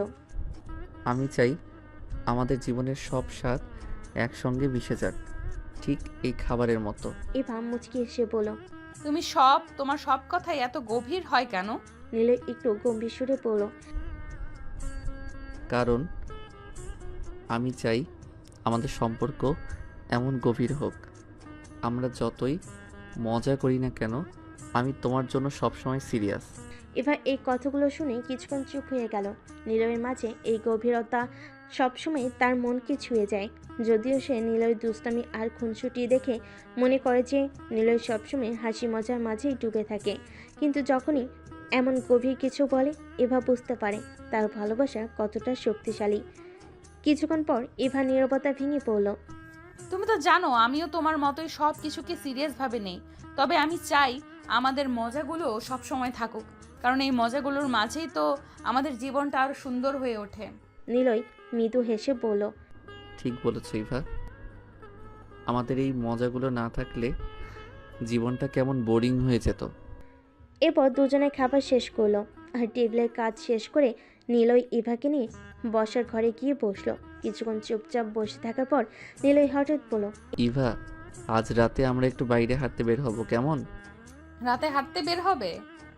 এটা তো তোমার আইডিয়া নয়। তুমি কি আজ বিশেষ কিছু প্ল্যান করেছো? তুমি তো সবসময় আমার প্ল্যান ধরে ফেলো। ঠিক আছে, কিছুটা বিশেষ হতেই পারে। ইভা কিছুটা উত্তেজিত হয়ে বলল। কি সেটা আগে বলো। নিলয় মাথা নেড়ে বলল। না, আগে হাঁটতে বেরোই, তারপর বলবো। ইভা ভাবল নিলয়ের এই রহস্যটা তাকে আরো কৌতূহলী করে তুলেছে, তাই সে রাজি হয়ে নিলয়ের সঙ্গে বাইরে বের হলো। রাস্তায় নিলয় আর ইভা হাতে হাত রেখে হাঁটতে লাগলো। রাতের বাতাসে একটা মিষ্টি গন্ধ ভেসে আসছিল, আর চারপাশের পরিবেশও ছিল খুবই স্নিগ্ধ। নিলয় ধীরে ধীরে বলল। ইভা, তুমি কি কখনো ভেবেছো আমাদের সম্পর্কটা কতটা বদলেছে? শুরুতে আমরা ছিলাম স্রেফ বন্ধু, আর আজ আমরা ইভা তার কথা কেটে বলল। আজ আমরা একে অপরের জীবনের সবচেয়ে কাছের মানুষ। নিলয় হাসি দিয়ে বলল। হ্যাঁ ঠিকই বলেছ, কিন্তু আমি মনে করি আমরা আরও অনেক পথ পাড়ি দেওয়ার অপেক্ষায় আছি। এবার কিছুক্ষণ চুপ করে থাকলো, তারপর বলল। তুমি কি ভবিষ্যৎ নিয়ে ভাবছো? নিলয় একটু গম্ভীর মুখে বলল। হ্যাঁ, আমি সব সময়ই আমাদের ভবিষ্যৎ নিয়ে ভাবি। আমি চাই আমরা একসঙ্গে থাকি, সব সময় একে অপরকে ভালোবাসি, আর আমাদের জীবনটা একসঙ্গে কাটাই। এবার চোখে তখন পানি এসে গেল। সে অনুভব করলো নিলয় শুধু মজা করার মানুষ নয়, সে অনেক বেশি গভীরভাবে ভাবতে জানে। নিলয় আর এবার হাঁটা চলছিল রাতের নীরব রাস্তায়। চারপাশে শুধু রাস্তা লাইট আর নীল আকাশের নিচে এক টুকরো স্নিগ্ধতা যেন পুরো পরিবেশটাকে ঘিরে রেখেছে। এবার মনে হচ্ছিল আজকের এই মুহূর্তগুলো একেবারে আলাদা, যেন জীবনের প্রতিটি সুখের মুহূর্তে একসঙ্গে মিশে গিয়েছে, তাকে ঘিরে ফেলেছে। নিলয় তখনও এভার হাত শক্ত করে ধরেছিল, যেন সে কোনোভাবে এভাকে ছাড়তে চাইছে না। কিছুক্ষণ চুপচাপ হাঁটার পর এভা বলল। নিলয়, তুমি সব সময় এভাবে চুপ করে থাকো কেন? মনে হয় কিছু বলতে চাও কিন্তু বলো না। নিলয় একটু হাসি দিয়ে বলল। আমি তো সবসময় তোমাকে বলি, তবে আজকের এই রাতটা, আজকের এই পরিবেশটা এমন যে মনে হচ্ছে অনেক কিছু বলা যায়, কিন্তু কিছু না বলেও সব বলা হয়ে যায়। ইভা নীলয়ের কথায় মুগ্ধ হয়ে তার দিকে তাকিয়ে পড়ল। নীলয় এবার সত্যি সত্যি হেসে ফেলল। তুমি এত গভীর কথা বলো কেন? আমি তো ভাবছিলাম তুমি হয়তো আবার কোনো দুষ্টুমি করার প্ল্যান করছো। দুষ্টুমি তো আমার রক্তে মিশে আছে, সেটা তো কখনো ছেড়ে দিতে পারবো না। তবে হ্যাঁ, আজকে আসলেই কোনো দুষ্টুমি নয়। ইভা মৃদু হেসে তার দিকে তাকিয়ে বলল। তাহলে আজকে বিশেষ কি প্ল্যান করেছো? আমি জানি তোমার কোনো চমক থাকবেই। নীলয় হঠাৎ থেমে গিয়ে ইভার হাতটা দু হাতে ধরে বলল। ইভা, তোমার কাছে একটা প্রশ্ন করতে চাই। ইভা অবাক হয়ে বলল। প্রশ্ন? কি প্রশ্ন? নীলয় একটু থেমে গম্ভীরভাবে বলল। তুমি কি কখনো ভেবেছো আমাদের সম্পর্কটা কতটা বিশেষ? মানে, আমরা তো বন্ধুত্ব দিয়ে শুরু করেছিলাম, তারপর এতগুলো মুহূর্ত কাটিয়ে একসঙ্গে এসেছি। তুমি কি কখনো আমাদের ভবিষ্যৎ নিয়ে ভেবেছো? এবার চোখে একটু অস্বস্তি ফুটে উঠল। সে আসলে নীলয়ের প্রশ্নটা এভাবে আসবে আশা করেনি। ভবিষ্যৎ মানে? আমি তো কখনো সেটা ভাবিনি। তবে আমরা তো ভালোই আছি, তাই না? নীলয় একটু মুচকি হেসে বলল। হ্যাঁ, ভালো তো আছি, তবে আমি আরও কিছু ভাবি। আমি ভাবি আমাদের ভবিষ্যৎটা কতটা সুন্দর হতে পারে যদি আমরা সব সময় একসঙ্গে থাকি। এবার একটু অবাক হয়ে বলল। তুমি কি বলতে চাচ্ছ যে? নীলয় তার কথার মাঝখানে ইভাকে থামিয়ে বলল। হ্যাঁ, আমি ঠিক সেটাই বলতে চাইছি। ইভা, আমি চাই আমরা একসঙ্গে থাকি সব সময়। আমি চাই তুমি আমার পাশে থেকো আমার জীবনের প্রতিটা মুহূর্তে। এবার মুখটা হঠাৎ থমকে গেল। সে এভাবে নিলয়ের থেকে এতটা গভীর কিছু শোনার জন্য একদম প্রস্তুত ছিল না। তার মনে হচ্ছিল নিলয় হয়তো শুধু দুষ্টামিতে মেতে থাকতে ভালোবাসে, কিন্তু এই মুহূর্তে তার চোখে যে গভীর ভালোবাসার ছাপ ফুটে উঠেছে সেটা একদমই আলাদা। নিলয়, আমি জানি না কি বলবো। এটা এত হঠাৎ করে আমি তো ভাবতেই পারিনি। নিলয় তার হাতে হাত রেখে বলল। তোমার কিছু বলতে হবে না, শুধু এইটুকু বলো, তুমি কি আমাকে সবসময় পাশে চাও? আমরা কি একসঙ্গে আমাদের জীবনটা ভাগ করে নিতে পারি? এবার কিছুক্ষণ চুপ করে থাকলো। তার চোখ দিয়ে অশ্রু গড়িয়ে পড়ল। সে বুঝতে পারছিল তার নিজের অনুভূতিগুলো এমনই, কিন্তু সে কখনো সেভাবে প্রকাশ করতে পারেনি। নিলয়, আমি সবসময় চেয়েছি তুমি আমার পাশে থাকো। আমি তো কখনো বুঝতে পারিনি তুমি এভাবে ভাবছো। নিলয় মৃদু হাসি দিয়ে বলল। আমি তো সবসময়ই এটা ভেবেছি, কিন্তু কখনো সাহস করে বলতে পারিনি। আজ এই রাত, এই পরিবেশ, মনে হলো আজ না বললে আর কখনো বলবো না। এবার তার চোখ মুছে পড়ল। তুমি জানো আমি তোমাকে ভালোবাসি, কিন্তু আমি ভাবতাম আমাদের সম্পর্কটা হয়তো শুধু বন্ধুত্বেই থাকবে। নিলয় হাসি দিয়ে বলল। আমাদের সম্পর্ক শুধু বন্ধুত্বে থাকতে পারে না, আমরা একে অপরকে ভালোবাসি, আর সেই ভালোবাসার মাঝেই তো আমাদের জীবনের আসল মানে খুঁজে পেয়েছি। এবার নিলয়ের দিকে এগিয়ে গিয়ে তাকে আলিঙ্গন করলো। তার মনে হচ্ছিল জীবনের সব কিছু এক মুহূর্তে যেন সম্পূর্ণ হয়ে গেছে। নিলয় আস্তে করে বলল। তাহলে তুমি রাজি? ইভা আলিঙ্গনের মধ্যেই বলল। হ্যাঁ নিলয়, আমি রাজি। এভাবে তারা দুজনের জীবনের এক নতুন অধ্যায়ে পা রাখলো, যেখানে ভালোবাসা আর বিশ্বাস একে অপরের সঙ্গে মিশে গিয়েছিল। নিলয় আর ইভার আলিঙ্গনের পর কিছুক্ষণ এভাবেই কাটলো, যেন পুরো পৃথিবীটা থমকে গেছে। চারপাশে নীরবতা আর ঠান্ডা বাতাস তাদের মনে এক অদ্ভুত শিহরণ এনে দিচ্ছিল। আলিঙ্গন শেষে নিলয় ইভার চোখের দিকে তাকিয়ে বলল। তুমি জানো ইভা, আমি তোমার সঙ্গে যতবারই থেকেছি ততবারই মনে হয়েছে জীবনের প্রতিটা মুহূর্ত যেন তোমার সঙ্গেই কাটাতে চাই। ইভা একটু মৃদু হাসি দিয়ে বলল। তুমি এত সুন্দর করে কথা বলতে পারো কিভাবে? আমার তো মনে হয় তোমার সঙ্গে প্রতিদিন কথা বলেই আমি জীবনের সব সুখ পেয়ে গেছি। নিলয় তার হাত ধরে বলল। সুখটা তো আসলেই তুমি, আমার জীবনের সব কিছু তুমি। আমি জানি না তোমাকে ছাড়া কেমন হতো আমার দিনগুলো। তুমি পাশে না থাকলে হয়তো আমি এখন একেবারেই অন্যরকম একটা মানুষ হতাম। ইভা চোখ মুছে বলল। নিলয়, তুমি তো জানো না আমিও তোমাকে ঠিক সেভাবেই ভালোবাসি। আমি হয়তো কখনো তোমাকে সেটা সেভাবে বলিনি, কিন্তু প্রতিদিনই তোমার কথা ভাবি। নিলয় মৃদু হেসে বলল। তোমার ভাবনাগুলো শুনতে পেয়ে ভালো লাগছে, তবে আমি চাই তুমি সবসময় আমাকে সরাসরি বলো, যেভাবে আমি তোমাকে বলি। আমাদের মধ্যে কোনো লুকোচুরি থাকবে না। ইভা এবার গভীরভাবে নিলয়ের দিকে তাকিয়ে বলল। আমি তো কখনো লুকাতে চাইনি, শুধু ভেবেছিলাম তুমি হয়তো কখনো আমাকে সেইভাবে দেখবে না। নিলয় হেসে বলল। তুমি কি সত্যি এটা ভেবেছিলে? আমি তো প্রথম থেকেই তোমাকে আলাদা করে দেখেছি। তোমার সেই শুরুর দিনের মিষ্টি হাসিটাই আমাকে প্রথমে মুগ্ধ করেছিল। ইভা এবার একটু লজ্জা পেয়ে বলল। তুমি কি মনে করো আমি তখন তোমার দিকে খুব বেশি তাকাতাম? নিলয় হাসতে হাসতে বলল। হ্যাঁ, প্রথমে একটু অবাক হয়েছিলাম। তুমি এত সুন্দর করে তাকাতে যে আমার মনে হতো তুমি আমার ভেতর কিছু খুঁজে পেতে চাইছো। ইভা একটু লজ্জায় পড়ে বলল। আমি তো আসলে তোমার দুষ্টুমি আর বুদ্ধির জন্যই তোমার দিকে তাকাতাম। তুমি আমাকে অনেকটা আলাদা মনে হতেই বাধ্য করেছিলে। নিলয় এবার ইভার হাতটা আরো শক্ত করে ধরে বলল। তুমি যে আমার দিকে তাকিয়েছো সেটাই আমার জীবনের সবচেয়ে বড় পাওয়া। তোমার চোখে আমি যা দেখেছি তা আমাকে বদলে দিয়েছে। আমি তোমার জন্যই নিজেকে বদলাতে শিখেছি।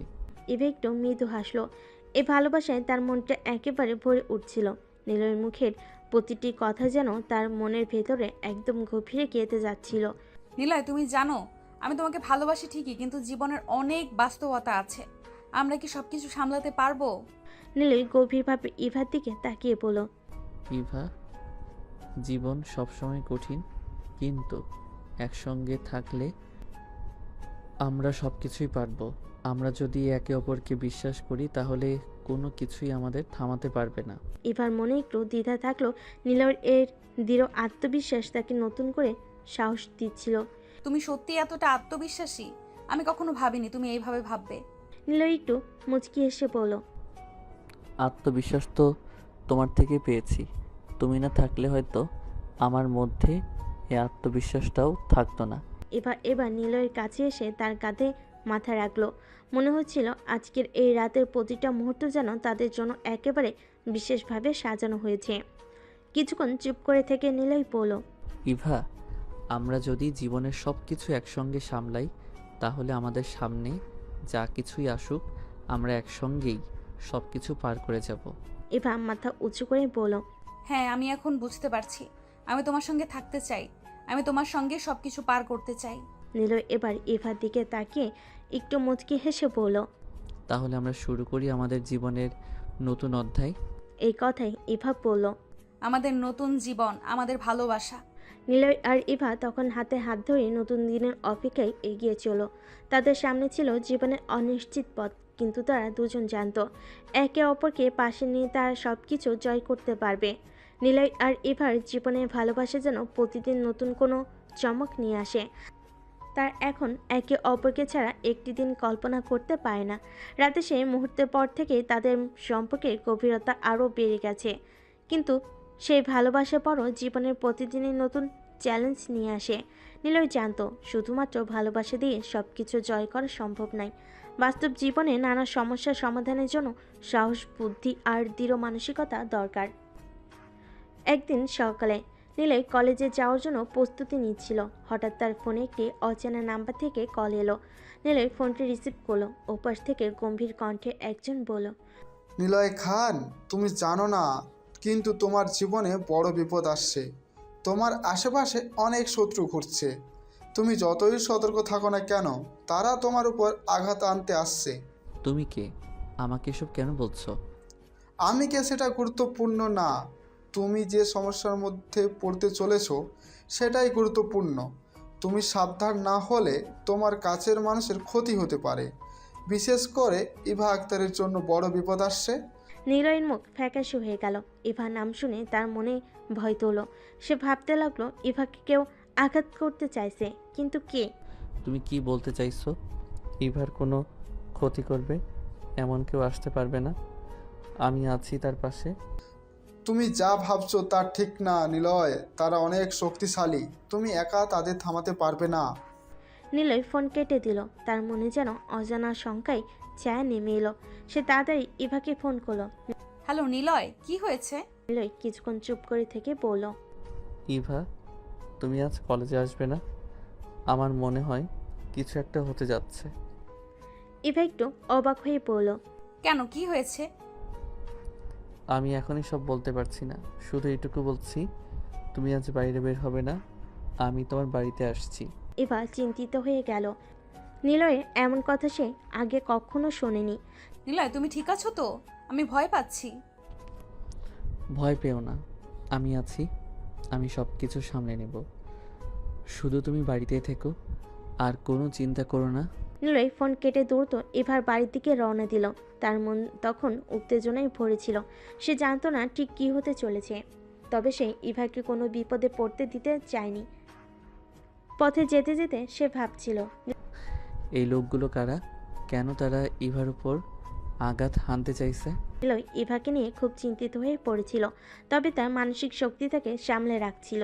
নিলয় ইভার বাড়ির সামনে পৌঁছে দরজায় ধাক্কা দিল। ইভা তাড়াতাড়ি দরজা খুলো। তার মুখে আতঙ্কের ছাপ স্পষ্ট ছিল। নিলয়, কি হয়েছে? তুমি আমাকে ভয় দেখাচ্ছ? নিলয় ইভার হাত ধরে বলল, ইভা, আমি জানি না ঠিক কী হতে যাচ্ছে, কিন্তু আমি নিশ্চিত কিছু একটা হতে চলেছে। তোমাকে এখন কিছুদিন আমার সঙ্গে থাকতে হবে। আমি নিশ্চিত হতে চাই তুমি নিরাপদে আছো। ইভা ভেতরে গিয়ে বসলো। সে কিছুক্ষণ নীরব থাকলো, তারপর বলল, তুমি আমাকে এত ভালোবাসো যে আমার জন্য চিন্তা করছো, আমি জানি। কিন্তু কিভাবে এত ভয় পাচ্ছ? তুমি তো সবসময় শক্ত ছিলে। নিলয় গভীরভাবে ইভার চোখের দিকে তাকিয়ে বলল, আমার কাছে তুমি সব কিছু। আমি তোমার জন্য কোনো ঝুঁকি নিতে পারবো না। তুমি যদি আমার জীবনে না থাকো, তাহলে আমি বেঁচে থাকবো কিভাবে? ইভা নিলয়ের কথাগুলো শুনে আবেগে ভেসে গেল। তুমি আমার জন্য এত ভাবো, আমি জানতাম না যে তুমি এইভাবে আমাকে রক্ষা করার চেষ্টা করবে। নিলয় হাত ধরে বলল, তুমি আমার জীবন ইভা। আমি সব কিছু করতে রাজি আছি, শুধু তোমাকে নিরাপদে রাখার জন্য। কিন্তু ঠিক তখনই বাইরে থেকে কিছু অচেনা লোকের কথা শোনা গেল। নিলয় দ্রুত জানালাতে বাইরে তাকালো। কিছু লোক এসে নিলয়ের দিকে ইশারা করে কথা বলছিল। নিলয় বুঝতে পারল এরা তার শত্রু। ইভা, তুমি এখনই ভেতরে গিয়ে লুকিয়ে পড়ো। আমি বাইরে গিয়ে দেখছি এরা কারা। নিলয়, তুমি কি ঠিক করবে? আমি ভয় পাচ্ছি। নিলয় এবার হাতটা শক্ত করে ধরে বলল, আমার উপর বিশ্বাস রাখো, আমি তোমাকে কিছু হতে দেব না। নিলয় বাইরে বেরিয়ে আসতে সেই লোকগুলো এগিয়ে এলো। তাদের একজন বলল, তুমি কি নিলয় খান? হ্যাঁ, আমি নিলয়। তোমরা কি চাও? তোমার মেয়েটিকে আমরা চাই। সে আমাদের অনেক বড় সমস্যায় ফেলে দিয়েছে। তাকে আমাদের হাতে তুলে দাও। নিলয়ের চোখ রাগে লাল হয়ে উঠল। তোমরা কখনোই ইভাকে পাবে না। আমি তাকে রক্ষা করব, যাই ঘটুক। অচেনা লোকগুলো হেসে বলল, তাহলে তুমি আমাদের পথে দাঁড়াচ্ছ? তুমি কি জানো আমরা কারা? নিলয় একটু মুচকি হেসে বলল, আমি জানি না তোমরা কারা, আর তা জানার দরকারও নেই। কিন্তু আমি জানি তোমরা ইভাকে কোনো ক্ষতি করতে পারবে না।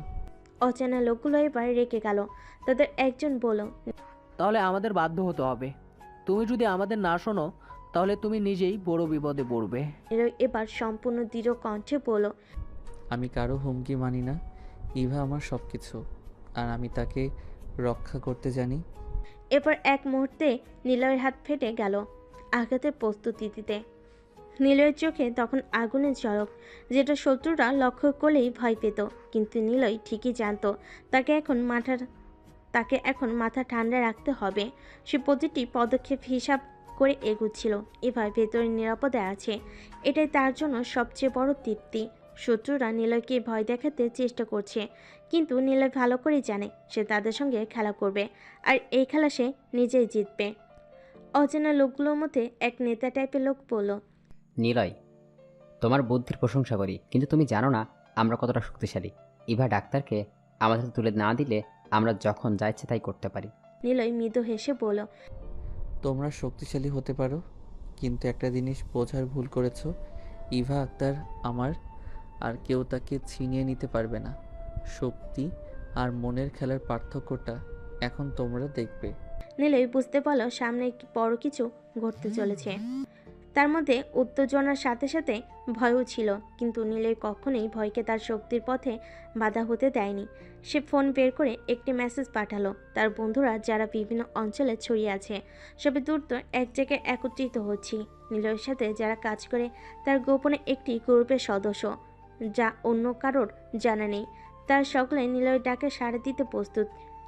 নিলয় এরপর শত্রুদের দিকে তাকিয়ে চ্যালেঞ্জের কণ্ঠে বলল, তোমরা যদি এতটাই শক্তিশালী হও, তাহলে সাহস করে দেখাও তোমাদের শক্তি। আমি দেখতে চাই তোমাদের এই শক্তি আসলে কতটা ফাঁকা। অচেনা নেতা তার দলের লোকেদের দিকে তাকিয়ে সংকেত দিল। মুহূর্তের মধ্যে লোকগুলো আক্রমণের জন্য প্রস্তুত হয়ে গেল। নিলয় তাদের দিকে তাকিয়ে দেখছিল, কিন্তু তার মুখে কোনো ভয় ছিল না। বংশে শান্তভাবে তাদের দিকে তাকিয়ে মুচকি হেসে বলল, আসো দেখি কার সাহস বেশি। লোকগুলো আক্রমণ শুরু করলো, আর নিলয় একের পর এক দক্ষতার সঙ্গে তাদেরকে আঘাতে প্রতিহত করতে লাগলো। সে যেন আগে থেকে প্রত্যেক আক্রমণের দিক বুঝতে পারছিল। তার পায়ের গতি, হাতের চাল, সব কিছু এত নিখুঁত যে শত্রুরা বুঝতেই পারছিল না তারা কখন হেরে যাচ্ছে। কয়েক মিনিটের মধ্যেই শত্রুরা একে একে মাটিতে পড়ে গেল। নিলয় তখন সোজা দাঁড়িয়েছিল, তার শরীরে এক ফোঁটা ঘামও নেই।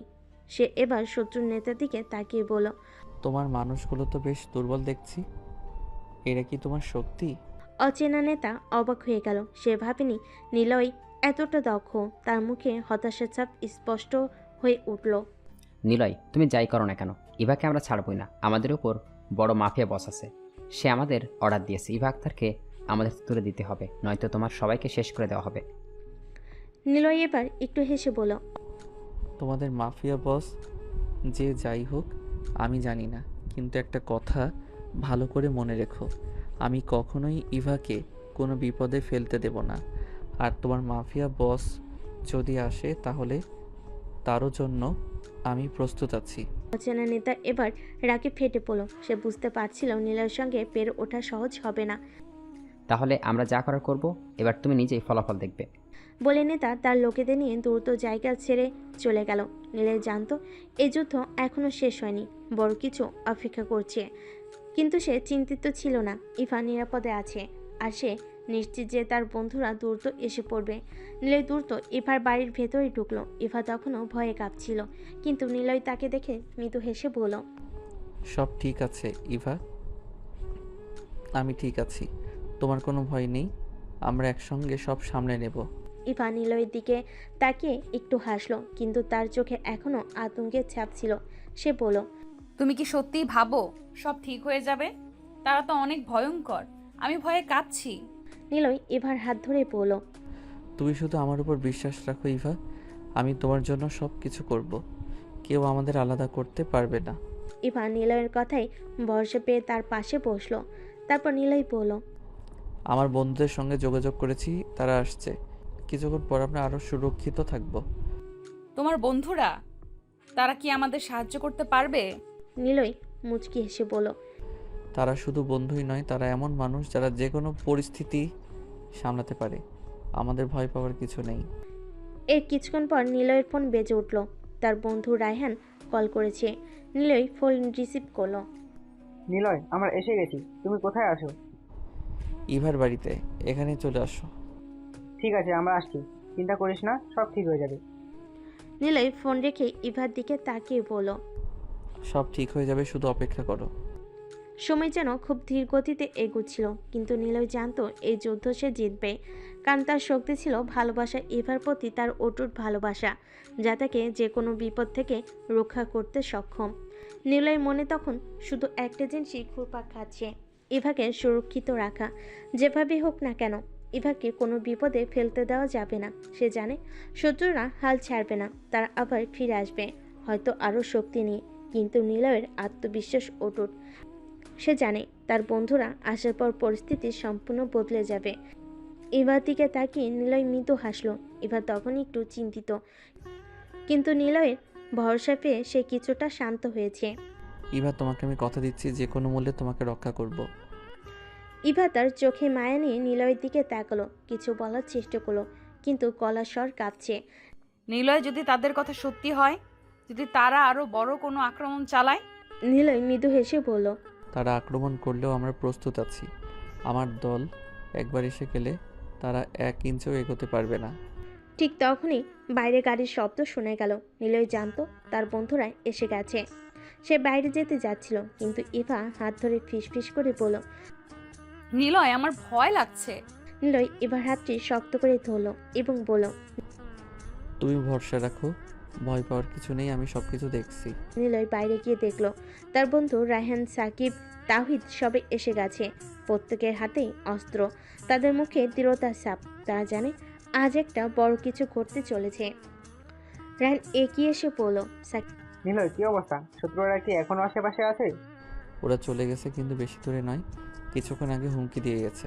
তবে আমি জানি ওরা আবার আসবে, আমাদের সতর্ক থাকতে হবে। ঠিক সাকিব তার পকেট থেকে একটা ম্যাপ বের করে দেখাতে দেখাতে বলল। এই এলাকাটা আমরা ভালো করে চিনি। ওরা যদি আবার আক্রমণ করে, আমরা কোন দিক দিয়ে ওদের ঘিরে ফেলবো সেটা আগে ঠিক করতে হবে। তাওহিদ মত দিল। আমার মনে হয় ওরা আমাদের পরীক্ষা করতে চাই। প্রথম আক্রমণটা ওরা হালকাভাবে করেছিল, কিন্তু এবার ওরা পুরো শক্তি নিয়ে আসবে, আমাদের প্রস্তুত থাকতে হবে। নিলয় মাথা ঝাঁকিয়ে সম্মতি দিল। সে জানতো এবার পরিস্থিতি সহজ হবে না। আছে, তাহলে প্ল্যানটা এরকম করি।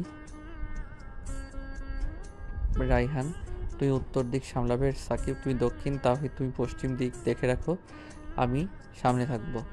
রায়ন কিছুক্ষণ ভাবলো, তারপর বলল। ওরা যদি ভেতরে ঢুকতে চায় আমরা সহজে আটকাতে পারবো, কিন্তু আমাদের নিশ্চিত করতে হবে যে ওরা বাইরে থেকে মোকাবিলা করবে। ঠিক বলেছ, আমরা ওদের কোনো সুযোগ দেব না। প্ল্যান সেট হয়ে যাওয়ার পর সবাই নিজ নিজ জায়গায় চলে গেল। নিলয় এবার কাছে ফিরে গেল, তার হাতে একটা ছোট্ট পিস্তল তুলে দিয়ে বলল। ইভা, যদি কোনো বিপদ হয় এটা ব্যবহার করবে, কিন্তু চিন্তা করো না, তোমার কিছুই হবে না। ইভা ভয় একটু কেঁপে উঠল, কিন্তু তার মুখে সাহসের ছাপ ফুটে উঠল। সে বলল। আমি তোমার উপর বিশ্বাস রাখি নিলয়। নিলয় মৃদু হেসে বলল। তোমার জন্যই আমি সব করতে পারি ইভা, শুধু পাশে থেকো। ঠিক তখনই রাহান একটা সংকেত দিল। দূরের শত্রুরা আবার জড়ো হচ্ছে, তাদের সংখ্যা আগের চেয়ে বেশি, হাতে ভারী অস্ত্র। নিলয় বুকটা ধক করে উঠল, কিন্তু মুখে কোনো ভাবান্তর নেই। সে জানে এবার একটা কঠিন লড়াই হবে। নিলয় তার বন্ধুদের দিকে তাকিয়ে বলল। এবার সবাই সাবধানে থেকো, এরা সহজে ছাড়বে না, আমরা এবার পুরো শক্তি দিয়ে আঘাত করব। শত্রুরা ধীরে ধীরে এগিয়ে আসতে শুরু করলো। তাদের নেতা আবার সামনে এসে দাঁড়ালো। এবার তার মুখে আগের মতো শীতল হুমকি নেই, বরং আগ্রাসী রূপ। নিলয়, এবার তোমাকে শেষ করে দিতে হবে। এভাকে তোমার হাত থেকে আর রাখবো না। নিলয় শান্তভাবে উত্তর দিল। তুমি যদি ইভাকে স্পর্শ করার চেষ্টা করো, তোমাদের কেউ বাঁচবে না। নেতা হেসে উঠল। আমরা তো তোমার কাছে এসেছি, দেখি কি করতে পারো। এক মুহূর্ত পরই লড়াই শুরু হয়ে গেল। শত্রুরা আক্রমণ চালালো, আর নিলয় তার দক্ষতার সাথে তাদের প্রতিরোধ করতে লাগলো। ছুরি, গুলি, লাঠির আঘাত সব মিলিয়ে জায়গাটা যেন রণক্ষেত্র পরিণত হলো। নিলয় আর তার বন্ধুরা তাদের সমস্ত দক্ষতা দিয়ে শত্রুদের প্রতিহত করতে লাগলো। নিলয় এক হাতে শত্রুদের মেরে মাটিতে ফেলে দিচ্ছে, আর অন্য হাতে ইভাকে সুরক্ষিত রাখার চেষ্টা করছে। তার মনে একটাই চিন্তা, ইভাকে বাঁচাতে হবে। তাওহিদ একটা শত্রুকে ধরে মাটিতে ফেলে বলল। নিলয়, এবার ওদের শেষ করে দিতে হবে। ওর অনেক ক্ষতি করার চেষ্টা করেছে। নিলয় মাথা ঝাঁকিয়ে বলল। আমি জানি তাওহিদ, ওদের ছাড়বো না। এদিকে রাহান আর সাকিব মিলে বাকিদের মোকাবিলা করছে। তাদের দক্ষতা দেখে শত্রুরা ভয় পেয়ে গেছে। কিছুক্ষণ পর শত্রুরা বুঝতে পারলো তার এই যুদ্ধে জিততে পারবে না। নিলয় যখন চারপাশে চোখ বুলিয়ে সবকিছু পর্যবেক্ষণ করছিল, তখন শত্রুরা ধীরে ধীরে সরে যেতে শুরু করেছিল। তবে নিলয় জানতো এটাই শেষ নয়। ওরা হয়তো আপাতত পিছু হটেছে, কিন্তু আবার ফিরে আসবে, হয়তো আরও শক্তিশালী হয়ে। তার হাতের পিস্তলটা শক্ত করে ধরে সে ইভার দিকে তাকালো। ইভা দরজার পাশে দাঁড়িয়ে নিঃশ্বাস বন্ধ করে সব কিছু দেখছিল। তার চেহারায় ভয় স্পষ্ট ছিল, কিন্তু সে এখনও সাহস ধরে রাখার চেষ্টা করছিল। নিলয় ইভার কাছে গিয়ে তার কাঁধে হাত রাখলো। সব ঠিক আছে ইভা, আমরা ওদের তাড়িয়ে দিয়েছি। ইভা ধীরে ধীরে শ্বাস চালো, কিন্তু তার চোখে এখনও অনিশ্চয়তার সাব স্পষ্ট।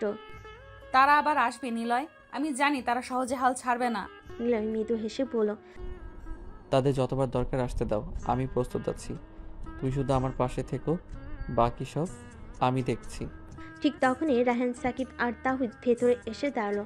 তাদের মুখে ক্লান্তির ছাপ থাকলেও তারা সন্তুষ্ট ছিল যে তার শত্রুদের পিছু হটাতে পেরেছে।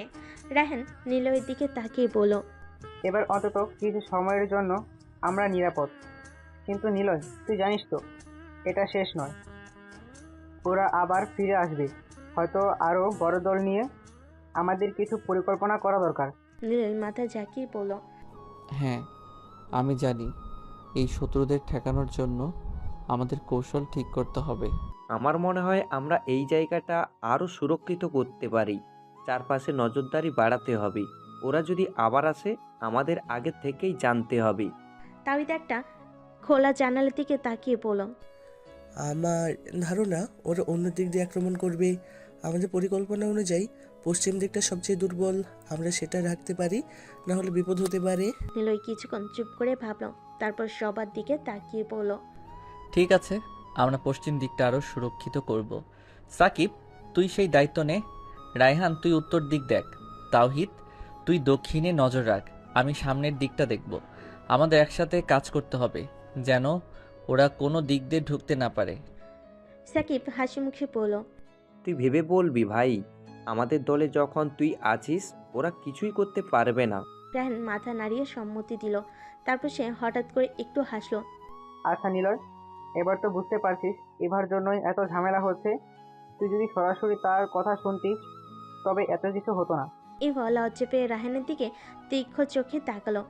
আমার জন্য এই সব কিছু হয়নি, নিলয়ই আমাকে বাঁচানোর চেষ্টা করছে। তুমি কি বলছো না ওরা আমাদের উভয়কেই শেষ করতে চায়?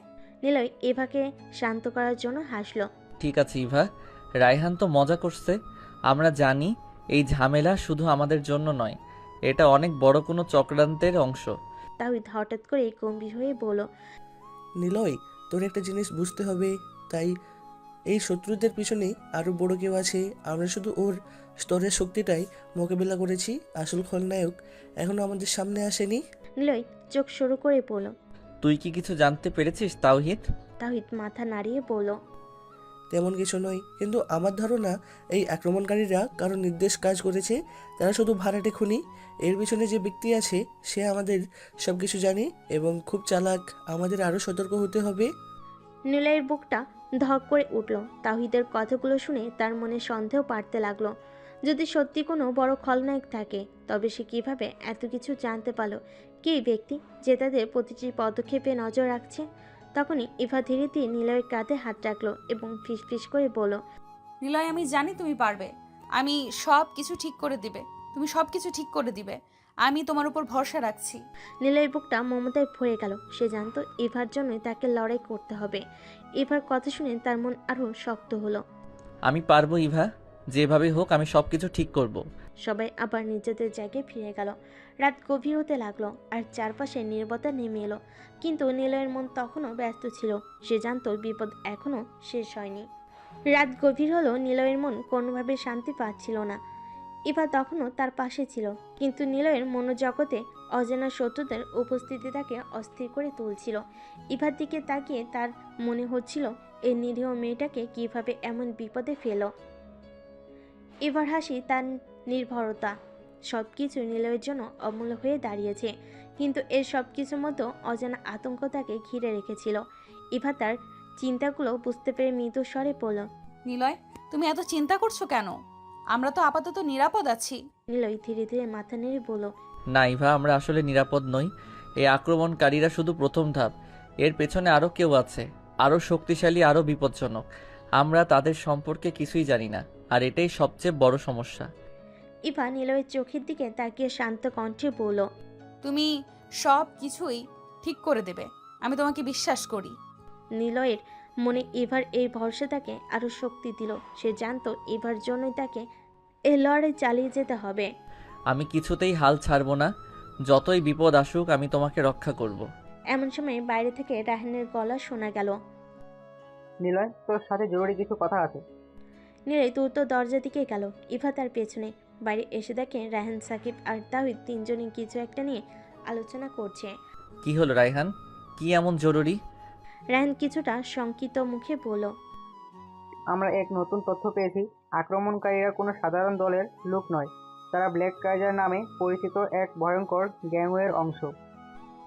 নিলয়ের মন ধক করে উঠল। ব্ল্যাক কাইজার, এই নাম সে আগে শুনেছে। শহরের সবচেয়ে বড়, সবচেয়ে রহস্যময় এবং বিপজ্জনক গ্যাংগুলোর মধ্যে ব্ল্যাক কাইজার ছিল এক নম্বরে। কিন্তু এতদিন তারা নীরব ছিল, কোনো সক্রিয়তা দেখায়নি। তাহলে কেন হঠাৎ করে তারা সক্রিয় হলো?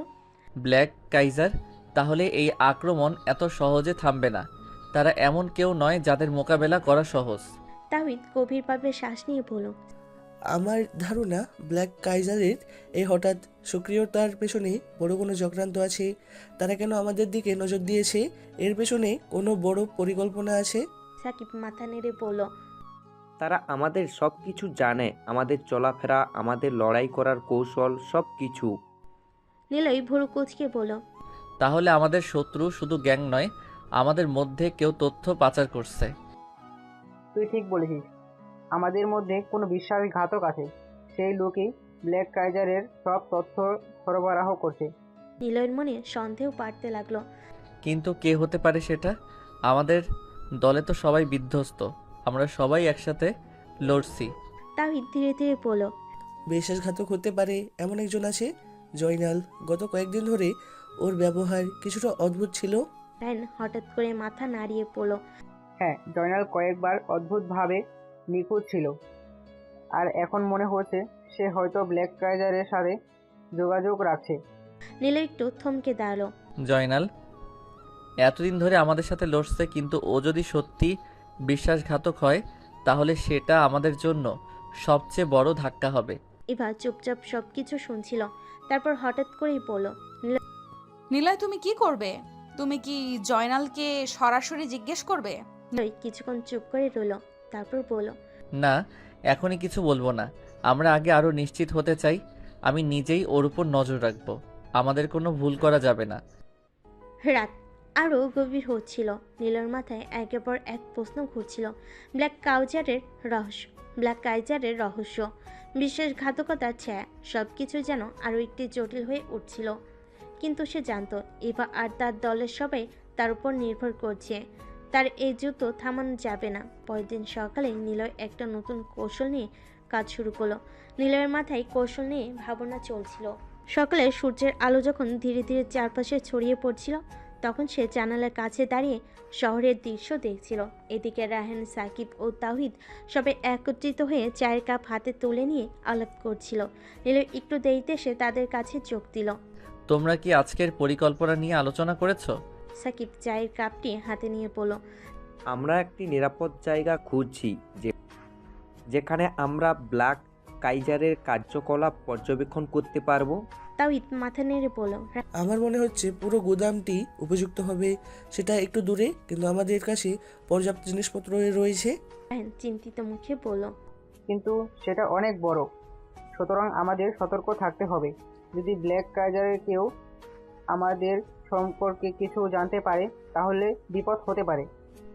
নিলয় গম্ভীর হয়ে বলল। সঠিক কথা, তবে আমাদের খুঁজে বের করতে হবে জয়নাল আসলে কি করছে। ওর উপর নজর রাখতে হবে। আমি নিজেই ওর পিছু নেব। সবার মুখে উদ্বেগের চাপ স্পষ্ট ছিল। ব্ল্যাক কাইজারের সঙ্গে জয়নালের কোনো সম্পর্ক থাকতে পারে, এটি নিশ্চিতভাবে চিন্তার বিষয়। নিলয় জানত এটি একটি বিপজ্জনক পন্থা, কিন্তু তাকে যে এই পথে যেতেই হবে।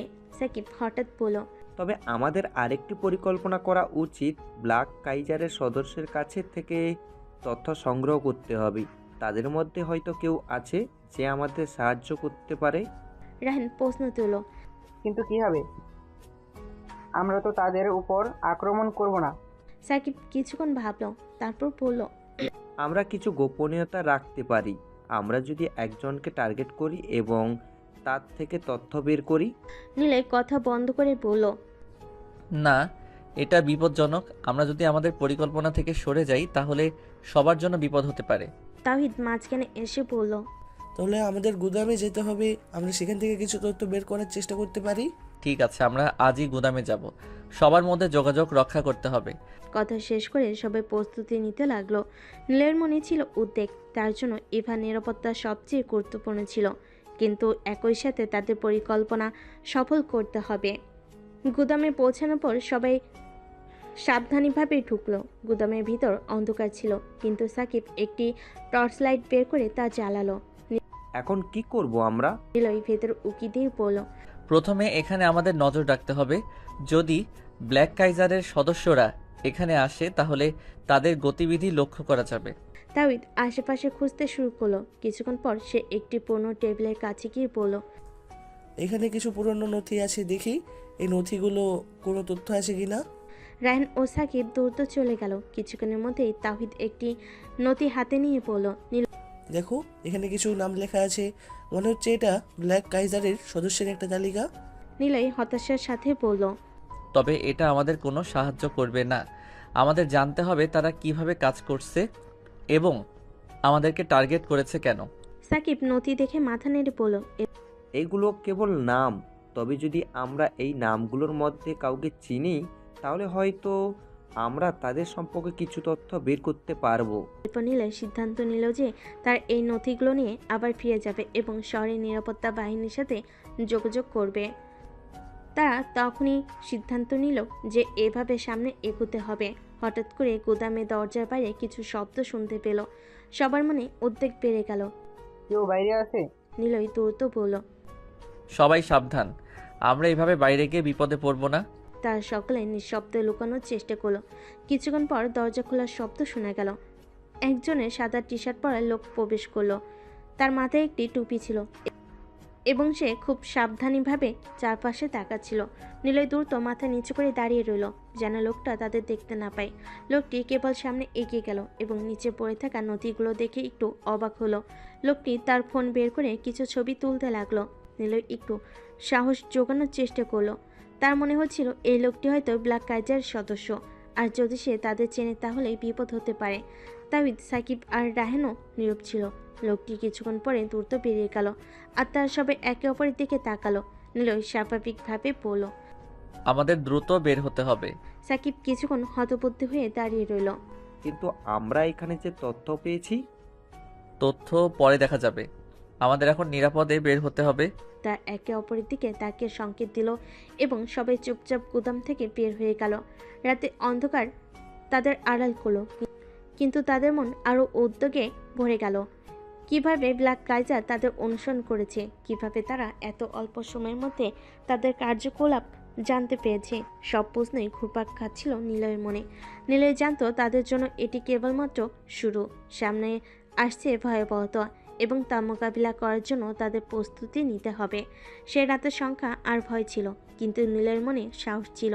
সে জানতো একমাত্র যুদ্ধ করে এই বিপদ মোকাবিলা করতে হবে। এখন সব কিছু তাদের জন্য কঠিন হয়ে যাবে, কিন্তু নিলয় আর তার বন্ধুরা এই লড়াই চালিয়ে যেতে প্রস্তুত ছিল। নিলয় এবং তার বন্ধুরা ফিরে আসার পর সবার মনে অস্থিরতা ছিল। তারা জানতো ব্ল্যাক কালচার এখন তাদের কাছে আরও বিপজ্জনক হয়ে উঠেছে। কিন্তু নীলের মনে ইভার জন্য উদ্বেগও ছিল। সে জানতো ইভা ঝুঁকির মধ্যে রয়েছে এবং সে যে কোনো মূল্যে তাকে রক্ষা করতে চায়। দিনের বেলা তারা গোপনে জয়নালের গতিবিধি পর্যবেক্ষণ করতে লাগলো। জয়নাল তাদের দলে থাকলেও তাদের গতিবিধি এবং আচরণে কিছু অস্বাভাবিকতা লক্ষ্য করতে শুরু করলো। নীলয়ের মনেও সন্দেহ বাড়ছিল। একদিন রাতে নীলয় তার দলকে আবার একত্রিত করলো। সাকিব মাথা নেড়ে বলল, কিন্তু কিভাবে? সে আমাদের সাথে অনেক দিন ধরে আছে। রায়ান ঘনিষ্ঠভাবে বলল, তাই আমরা তাকে ফাঁদে ফেলতে পারি। তাকে একটি তথ্য দেব যেটা সত্যি আমাদের কাছে মূল্যবান, কিন্তু সেটা মিথ্যে। যদি সে সেটা ব্ল্যাক কাইজারের কাছে পৌঁছে দেয়, তাহলে আমরা নিশ্চিত হতে পারবো যে সে আসলেই বিশ্বাসঘাতক। কিন্তু এই পরিকল্পনা বিপজ্জনক। যদি আমাদের ধোঁকা দেয়? নিলয় দৃঢ়ভাবে বলল, আমাদের তো কিছু একটা করতে হবে। ব্ল্যাক কাইজার আমাদের লক্ষ্যে রেখেছে, আর আমরা যদি কিছু না করি তাহলে ইভা এবং আমাদের অন্য সদস্যরা বিপদের মুখে পড়বে। সবার মনোভাব নিয়ে আলোচনার শেষে তারা পরিকল্পনা করে, তার একটি জাল তথ্য তৈরি করে যা তারা জার্নালের মাধ্যমে ব্ল্যাক কাইজারের কাছে পৌঁছে দেওয়ার পরিকল্পনা করে। পরের দিন নিলয় জয়নালের সঙ্গে কথোপকথন শুরু করলো। জয়নাল, আমি শুনেছি আমাদের বিরুদ্ধে কিছু নতুন তথ্য এসেছে, আমাদের খুব সাবধান থাকতে হবে। জয়নাল একটু সন্দেহজনক দৃষ্টিতে তাকালো, কিন্তু মুখে কিছু বলল না। নিলয় এরপর বলল, আমার কাছে কিছু গুরুত্বপূর্ণ তথ্য আছে। তুমি কি নিশ্চিত যে আমাদের মধ্যে কেউ তথ্য পাচার করছে? জয়নাল গম্ভীর হয়ে বলল। এটা সম্ভব, কিন্তু তুমি কি জানো? নিলয় অস্থির হয়ে বলল। আমরা একটি বড় গ্যাংয়ের বিরুদ্ধে লড়ছি, তাদের নাম ব্ল্যাক কাইজার। জয়নালের চোখে কিছু সময়ের জন্য ঝিকমিক করলো। আমি শুনেছি তারা আমাদের সম্পর্কে সব কিছু জানে। আমরা যদি তাদের আগের মতো প্রস্তুত না হই তাহলে বিপদ হবে। জয়নালের মুখের পরিবর্তন আসতে লাগলো। নিলয় তারপর মিথ্যা তথ্যটি বলল। আমাদের আগামী পরিকল্পনা সম্পর্কে আমি তাদের বলেছি যে আমরা আগামীকাল রাত 10টায় একটি গুরুত্বপূর্ণ বৈঠক করব। জয়নালের মুখে প্রথমে বিস্ময়, তারপর কিছুক্ষণ পর সে বলল। ঠিক আছে, আমি সাবধান থাকবো। তারপর থেকে নিলয় এবং তার দল জয়নালের উপর নজর রাখতে লাগলো। কয়েকদিন পর তারা জানতে পারলো জয়নাল এই তথ্য ব্ল্যাক কাইজারের কাছে পাঠিয়েছে। তাদের সন্দেহ নিশ্চিত হয়ে গেল। এক রাতে যখন নিলয়, সাকিব, রায়হান ও তাওহিদ গোপন জায়গায় আলোচনা করছিল, তখন তারা লক্ষ্য করলো যে জয়নাল তাদের কাছ থেকে দূরে সরে যাচ্ছে। তার দ্রুত বের হয়ে গেল। নিলয় দ্রুত বলল, জয়নাল কোথায় যাচ্ছে? তার দ্রুত তার পিছু নিল। জয়নাল এক অন্ধকার গলিতে ঢুকে পড়ল। নিলয় এবং তার বন্ধুরা একটি গাছের পেছনে লুকিয়ে পড়ল এবং নজর রাখতে লাগলো। জয়নাল ব্ল্যাক কাইজারের সদস্যদের সঙ্গে দেখা করতে গেল। সেখানে তাদের কথোপকথন শুনতে পেল। আমি তাদের পরিকল্পনা জানিয়ে দিয়েছি। তারা আগামীকাল রাত 10টায় গোপন বৈঠক বসবে। সেখানে থাকা লোকটির কথা শুনে নিলয়ের মাথায় আগুন জ্বলে উঠল। লোকটি বলল, ভালো কাজ করেছো। আমাদের পরিকল্পনা সফল হলে তুমি পুরস্কৃত হবে। নিলয় এবার সিদ্ধান্ত নিল তাকে এবার জয়নালকে ধরতে হবে। আমাদের জয়নালকে আটকাতে হবে। কিভাবে? তার কাছে গিয়ে? নিলয় মাথা নেড়ে পড়ল। না, আমাদের কৌশল ব্যবহার করতে হবে। নিলয় একটি পুরনো প্লাস্টিকের বোতল তুলে নিল। সে জয়নালের দিকে লক্ষ্য করে বলল, সাকিব, তুমি ওই লোকের সামনে যাও, আমি গোপনে জয়নালকে ধরবো। সাকিব ভাবতে ভাবতে বলল। ঠিক আছে, সাবধান হতে হবে। সাকিব সামনের দিকে গেল। হ্যাঁ বন্ধুরা, এখানে কি হচ্ছে? জয়নাল তখন পিছনে তাকানো। নিলয় সুযোগ পেয়ে দ্রুত চলে গেল। জয়নাল, তুমি কোথায় যাচ্ছ? জয়নাল আতঙ্কিত হয়ে বলল। আমি কিছু নই, আমি শুধু। নিলয় আর অপেক্ষা না করে ঝাঁপিয়ে পড়ল। তুমি আমাদের বিশ্বাসঘাতক। জয়নাল ভীত হয়ে গেল। আমি না, আমি কিছুই জানি না। নিলয় শপথ করে বলল, তুমি আমাকে প্রতারণা করেছো, আমি তোমাকে জানিয়ে দেব না, কিন্তু এই বিষয়ে তুমি কথা বলবে। জয়নালকে আটক করে তারা তাকে তাদের গোপন জায়গায় নিয়ে গেল। বিকেলে তাদের পরিকল্পনার কার্যকর হতে হলো। আমরা জয়নালের মুখ থেকে সব তথ্য বের করতে হবে। যদি না বের করতে পারি তাহলে আমাদের বিপদ হবে। রায়হান বলল। কিন্তু আমাদের কিছু করণীয় নিতে হবে। নিলয় কিছুক্ষণ ভেবে বলল, আমরা জয়নালের কাছে ঝুঁকি নেব। সে যখন জানবে যে আমরা তাকে এভাবে গোপন রেখেছি তখন সে ভেঙে পড়বে। কিছুক্ষণ পর তারা পরিকল্পনা অনুযায়ী কাজ শুরু করলো। জয়নালকে জিজ্ঞাসাবাদ করা শুরু হলো। নিলয় বলল, তুমি ব্ল্যাক কাইজারের সঙ্গে যোগাযোগ রেখেছো, তুমি আমাদের বিশ্বাসঘাতক। জয়নাল কাঁপতে কাঁপতে বলল, না, আমি কখনোই তাদের বিশ্বাসঘাতক হতে পারি না। তুমি কি জানো তারা কি করতে চায়? জয়নাল চুপ ছিল, কিন্তু তখন রায়হান জোরে বলল, তুমি যদি কিছু না বলো তাহলে তোমার জন্য খারাপ হতে পারে। সবার সামনে চাপ বাড়ছিল। অবশেষে জয়নাল ধীরে ধীরে কথা বলা শুরু করলো। তারা আমাদের উপর আক্রমণ করবে। ব্ল্যাক কাইজার তাদের উদ্দেশ্য পূর্ণ করার জন্য এই কাজ করবে। এমন সময় বাইরে থেকে একটি শব্দ শুনতে পেল। কিছু লোক এগিয়ে গিয়েছে। নিলয় দ্রুত ভাবতে শুরু করলো। এরা ব্ল্যাক কাইজারের সদস্য, আমাদের বের হতে হবে। সবার মধ্যে আতঙ্ক ছড়িয়ে পড়লো। তার দ্রুত বের হয়ে যাওয়ার চেষ্টা করলো, কিন্তু দরজা খুলতে গিয়ে দেখতে পেল বাইরে থেকে দরজা আটকে গেছে। নিলয় নিশ্চিত ছিল তাদের সময় নেই।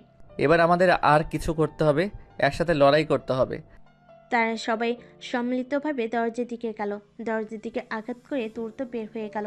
বাহিরে যেয়ে তারা দেখলো ব্ল্যাক কাজের সদস্যরা তাদের দিকে এগিয়ে আসছে। একটি বড় সংঘর্ষ শুরু হলো।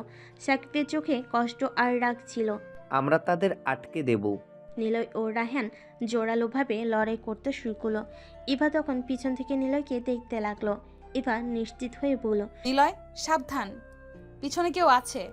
নিলয় দ্রুত ফিরে তাকালো, কিন্তু ইভার কথা শোনার সাথে সাথে সে একজনের দিকে ছুটে গেল। নিলয় দ্রুত ইভার কথা শোনার পর পিছনে তাকালো। ঠিক তখনই একজন আক্রমণ করতে যাচ্ছিল। নিলয় এক লাফে আক্রমণকারীর হাত থেকে ছুরি কেড়ে নিল। মুহূর্তের মধ্যে সে আক্রমণকারীকে মাটিতে ফেলে দিল। তার চোখ তখন আগুনের মতো জ্বলছিল প্রতিশোধের খিদেয়। আমার কাছের মানুষদের আঘাত করার সাহস দেখিয়েছো, এবার বুঝবে আসল প্রতিশোধ কাকে বলে। এবার একটু দূরে দাঁড়িয়ে নিলয়ের এই রূপ দেখে বিস্মিত হয়ে গেল। এতদিন যে নিলয়কে মিষ্টি আর নিরীহ ভেবেছে, সে যে এভাবে সাহস আর শক্তি দেখাবে তা কখনো সে কল্পনা করতে পারেনি। এদিকে ব্ল্যাক কাইজারের সদস্যরা সবাই তাদের ঘিরে ফেলেছিল। সবাই মিলে লড়াই শুরু করে দিল, কিন্তু নিলয় আর তার দলের কৌশল এবং শক্তির সামনে ব্ল্যাক কাইজারের সবাই অসহায় কিন্তু নিলয় আর তার দলের কৌশল এবং শক্তির সামনে ব্ল্যাক কাইজারের সবাই অসহায় হয়ে পড়ল। এক এক করে সবাই মাটিতে লুটিয়ে পড়ছিল। ঠিক তখনই অন্ধকারের মধ্যে একজন ধীর পায়ে তাদের দিকে এগিয়ে আসতে লাগলো। নিলয়, তুমি এতটা বুদ্ধিমান হবে ভাবিনি, কিন্তু আজ তোমার শেষ দিন। নিলয় একটু মুচকি হাসলো। তুমি তো ভেবেছিলে আমি কিছুই জানি না, তাই না? আজ সব জেনে গেছি আর তোমাকে শেষ করতে এসেছি। কাইজার তার অস্ত্র বের করলো। তাদের দুজনের মধ্যে এক অদৃশ্য উত্তেজনা তৈরি হলো। চারপাশে সবকিছু থেমে গিয়েছে। সবাই কাইজার আর নিলয়ের চূড়ান্ত লড়াইয়ের দিকে তাকিয়ে। এ লড়াই হেরে গেলে কেউ আর ফিরবে না। কাইজার আক্রমণ করতে এলো, আর নিলয় তার বুদ্ধি ও শক্তি দিয়ে মোকাবেলা করলো। একসময় কাইজার তার মারে অক্ষম হয়ে মাটিতে পড়ে গেল। নিলয় তখন তার পাশে গিয়ে দাঁড়ালো, এক হাতে তার অস্ত্র কেড়ে নিল আর বলল, তোমার খেলা এখানেই শেষ, তুমি আর কখনো কাউকে আঘাত করতে পারবে না। কাইজার ব্যথায় কাতর হয়ে বলল, তুমি জিতছ নিলয়, কিন্তু মনে রেখো এই খেলায় পুরোপুরি কেউ জেতে না। নিলয় কোনো উত্তর দিল না। সে কাইজারের অস্ত্রটা মাটিতে ছুঁড়ে ফেলে দিল। কাইজারকে পুলিশের হাতে তুলে দিয়ে সব কিছু যেন একটু একটু করে শান্ত হতে শুরু করলো। ইভা নিলয়ের দিকে এগিয়ে এলো, তার চোখে অদ্ভুত এক প্রশান্তি। সে নিলয়ের কাছে সে দাঁড়িয়ে পড়ল। তুমি আমাকে এত বড় বিপদ থেকে বাঁচালে নিলয়। আমি জানতাম না তুমি এতটা শক্তিশালী। নিলয় একটু হাসলো, তার চোখে তখনও একটুখানি উচ্ছ্বাস। তুমি তো সবসময় আমাকে দুর্বল ভাবতে, তাই না? ইভা হেসে বলল, হ্যাঁ ভাবতাম, কিন্তু এখন জানি তুমি সবসময় আমার সুরক্ষার জন্য লড়বে। নিলয় তার দিকে তাকিয়ে গভীরভাবে বলল, তোমার জন্য আমি সবসময় লড়তে প্রস্তুত। ইভা একটু হাসলো, তারপর নিলয়ের দিকে ঝুঁকে তার বুকে মাথা রাখলো। চারপাশে সবকিছু যেন থেমে গেছে। ইভা মৃদু স্বরে বলল, তাহলে আমি তোমার পাশে সারা জীবন থাকবো। সেই মুহূর্তে সবকিছু যেন এক আশ্চর্য শান্তিতে মিশে গেল। সমস্ত সংঘর্ষের শেষে তাদের ভালোবাসার জয় হয়েছে। নিলয় এই মারামারিতে হালকা আহত হলো। তারপর তারা হসপিটালে চলে গেল। নিলয় আর ইভা ধীরে ধীরে হাসপাতাল থেকে বেরিয়ে রাস্তার পাশে দাঁড়িয়ে পড়ল। চারপাশে রাতের বাতাসে এক ধরনের শীতল প্রশান্তি ছড়িয়েছিল। নিলয় ইভার দিকে তাকিয়ে মৃদু হাসলো, তার মুখে তৃপ্তির ছাপ, যেন সমস্ত যুদ্ধে বিজয়ী হওয়ার আনন্দ ছড়িয়ে পড়েছে। ইভা তার পাশে এসে দাঁড়ালো, তার হাত আলতো করে নিলয়ের হাতে রাখলো। তাদের মাঝে যেন এক অদ্ভুত নীরবতা কাজ করছিল, কিন্তু সেই নীরবতায় যেন অনেক কথা বলে দিচ্ছিল। নিলয় ইভাকে দেখলো, তার চোখে তখন শুধুই ভালোবাসা আর যত্নের প্রতিফলন। ইভা তার হাত শক্ত করে ধরলো, যেন সে এই মুহূর্তটিকে কখনো যেতে দিতে চায় না। ইভা, এত কিছু ঘটলো, কিন্তু আমি চাই তুমি সব ভুলে যাও, আমরা নতুন করে শুরু করব। ইভা নিলয়ের দিকে তাকিয়ে একটুখানি মুচকি হাসলো। তার চোখে তখন কান্নার আভাস ছিল, কিন্তু সেই কান্নায় ছিল শান্তির প্রতিফলন। আমি জানি নিলয়, তোমার সঙ্গেই আমার সব কিছু নতুন করে শুরু হবে। তুমি আমার জীবনে যে জায়গা তৈরি করেছো সেটা আর কেউ পূরণ করতে পারবে না। নিলয় ইভাকে কাছে টেনে নিল। ইভা নিলয়ের বুকে মাথা রেখে চুপচাপ দাঁড়িয়ে রইল। তাদের মাঝে সব অস্থিরতা, সব ঝড় যেন থেমে গেছে। নিলয় ইভার কপালে আলতো করে চুমু খেলো, তারপর বলল, তুমি আমার জীবন ইভা, তোমার জন্য আমি সব কিছু করতে পারি। ইভা কিছু না বলে চোখ বন্ধ করে নিলয়ের বুকে মাথা গুজে রাখলো। তার মনে হচ্ছিল যেন এই মুহূর্তটাই চিরকালের জন্য স্থির হয়ে থাকুক। সে রাতের আকাশের নিচে নিলয় আর ইভা একে অপরের ভালোবাসায় মুগ্ধ হয়ে দাঁড়িয়েছিল। সমস্ত যুদ্ধ শেষে তাদের জীবনে শান্তি নেমে এসেছে। পৃথিবী থেমে গেছে, কিন্তু তাদের ভালোবাসার গল্প চিরকালীন হয়ে থাকবে।